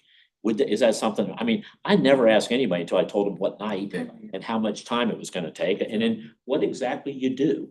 I mean, we had a city treasurer one time, he was told he never had to come to City Hall. And he got. Treasurer has to come to City Hall? Yeah, We didn't really have a. all City right, Hall. so I like that. I just think Suggestion that of- that would help. And maybe it should be 4, but I think 3, Three kind of makes sense. we kind of, and the reason we kind of got it that way is to get enough people to keep a quorum. Or does it make sense? I mean, I'm trying to think of this, because Maybe the it could be mayor's 4. got a 4-year term. So do you almost want those two? Because what you probably don't want to have is a mayor who is gonna be a 1-term mayor, and they have a 4-year term. And then they're gonna appoint everybody to serve a 3-year term. Well, you'd only be appointing the people, yeah, that would be true, but it would only be for 25% of the people that have a chance to appoint them the second time. Got it. If you put somebody new on, you were the mayor for 3 years, then come that 4th year, but you also as a mayor don't have to reassign that person. And Right. just because they're on there, they still have to do the whole appointment process. I think that's another one of the, and I know that's more of a Colleen challenge, but I used to always get a monthly sheet out to all of the council members to say, these openings are coming up in the next 3 months. Do you know somebody, when you were not knocking on doors, that really wanted to do this? And then bring those names in, you know, Okay. and then you had their recommendation. It wasn't the mayor picking the people. The mayor makes the recommendation and the council confirms. All right, so we have this very lengthy motion, which I'm happy to email you, and we will add in there the caveat about the term limits. Does anybody else have any other changes or care to make that motion, feel comfortable with it? So maybe we'll make it. If not, I'll second it. All those in favor, please say aye. Aye. Anyone opposed? Any abstentions? All right, I will get it to you, Amy, and I'll also get it to you, Tom, so you guys actually, because I think you've actually done like 80% of this stuff already. This is really good though. And you just came up with that, just like that, huh? No. A little bit, not exactly. Yeah, that, determined, huh? Okay, No.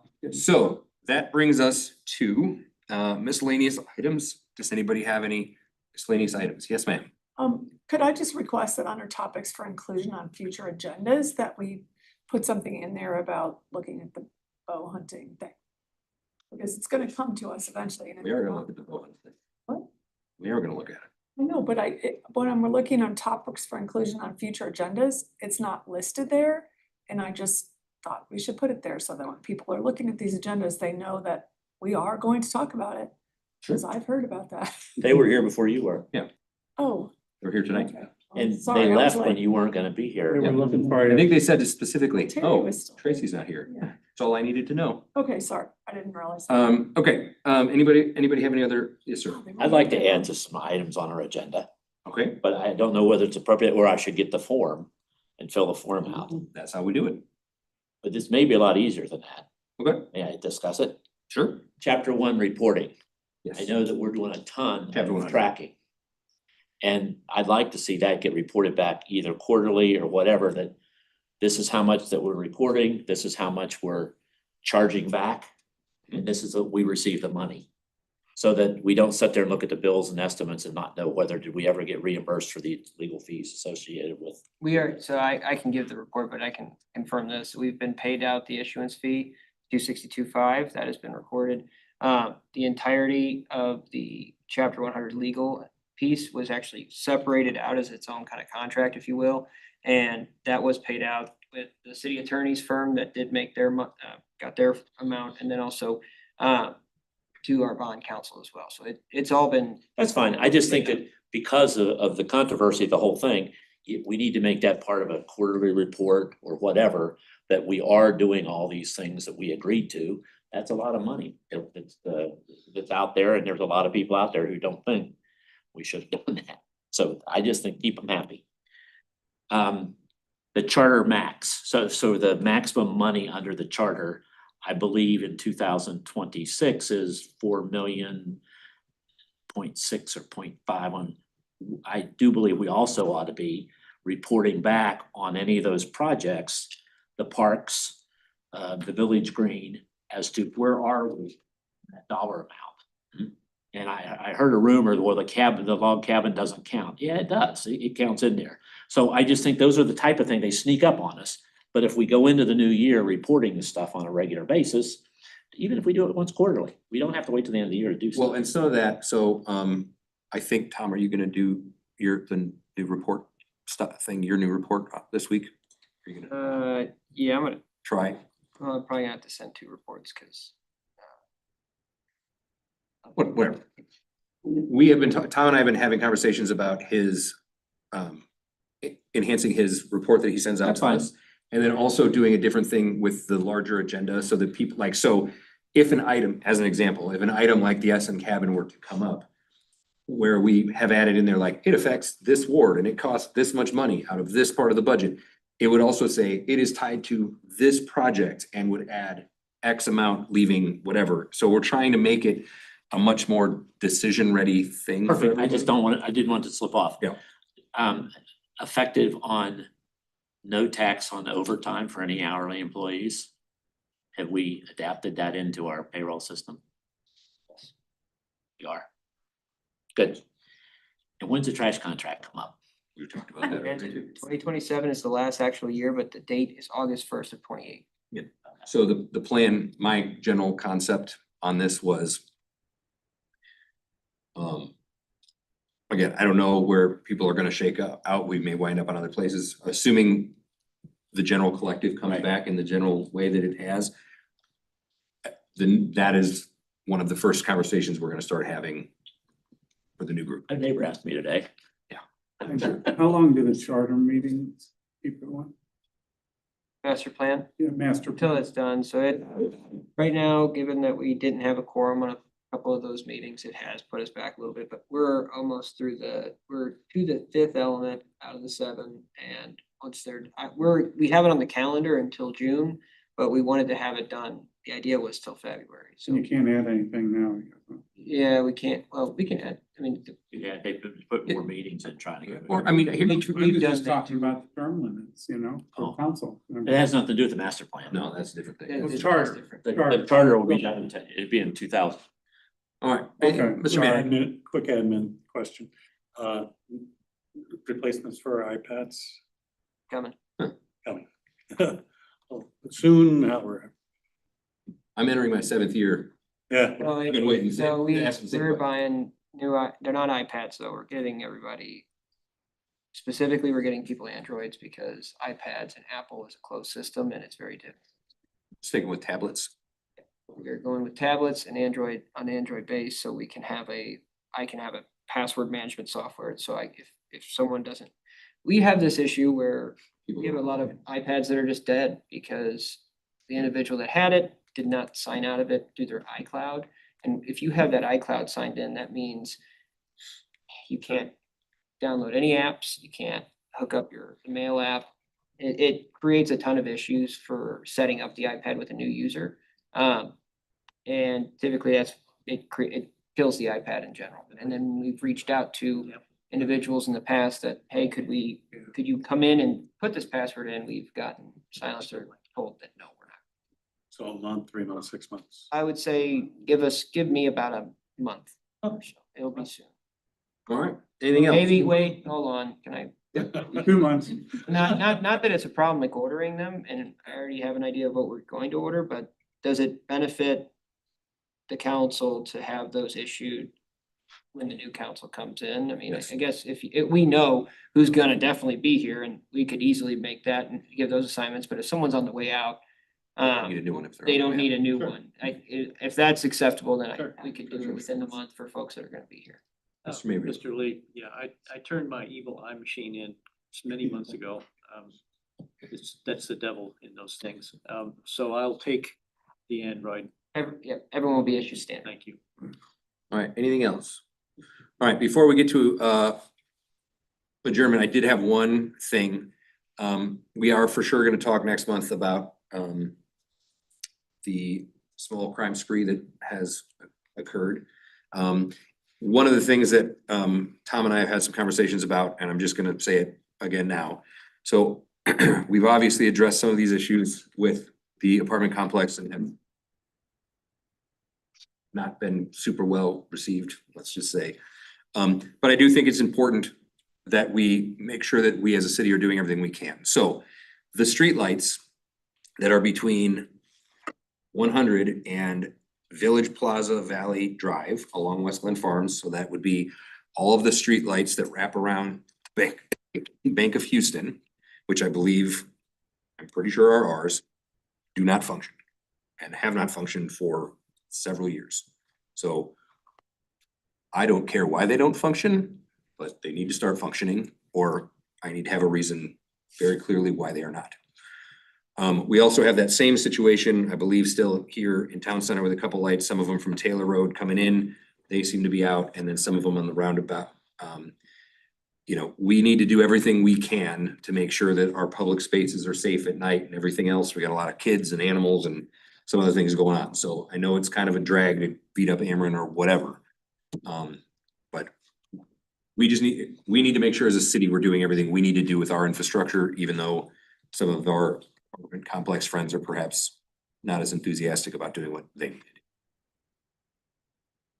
do. I do know that the lights down on Generation Drive, they were all on during the daytime. And so, I mean, I just think that's another one where if we know that, we need to go back, sure they're adjusted to do. I don't know if it's that way now. I mentioned it to somebody. Yeah, this is not on the agenda, so let's. Yeah, so we'll just get that figured out, yeah, so, all right, so with that, anybody, excuse me, care to make a motion to, sure.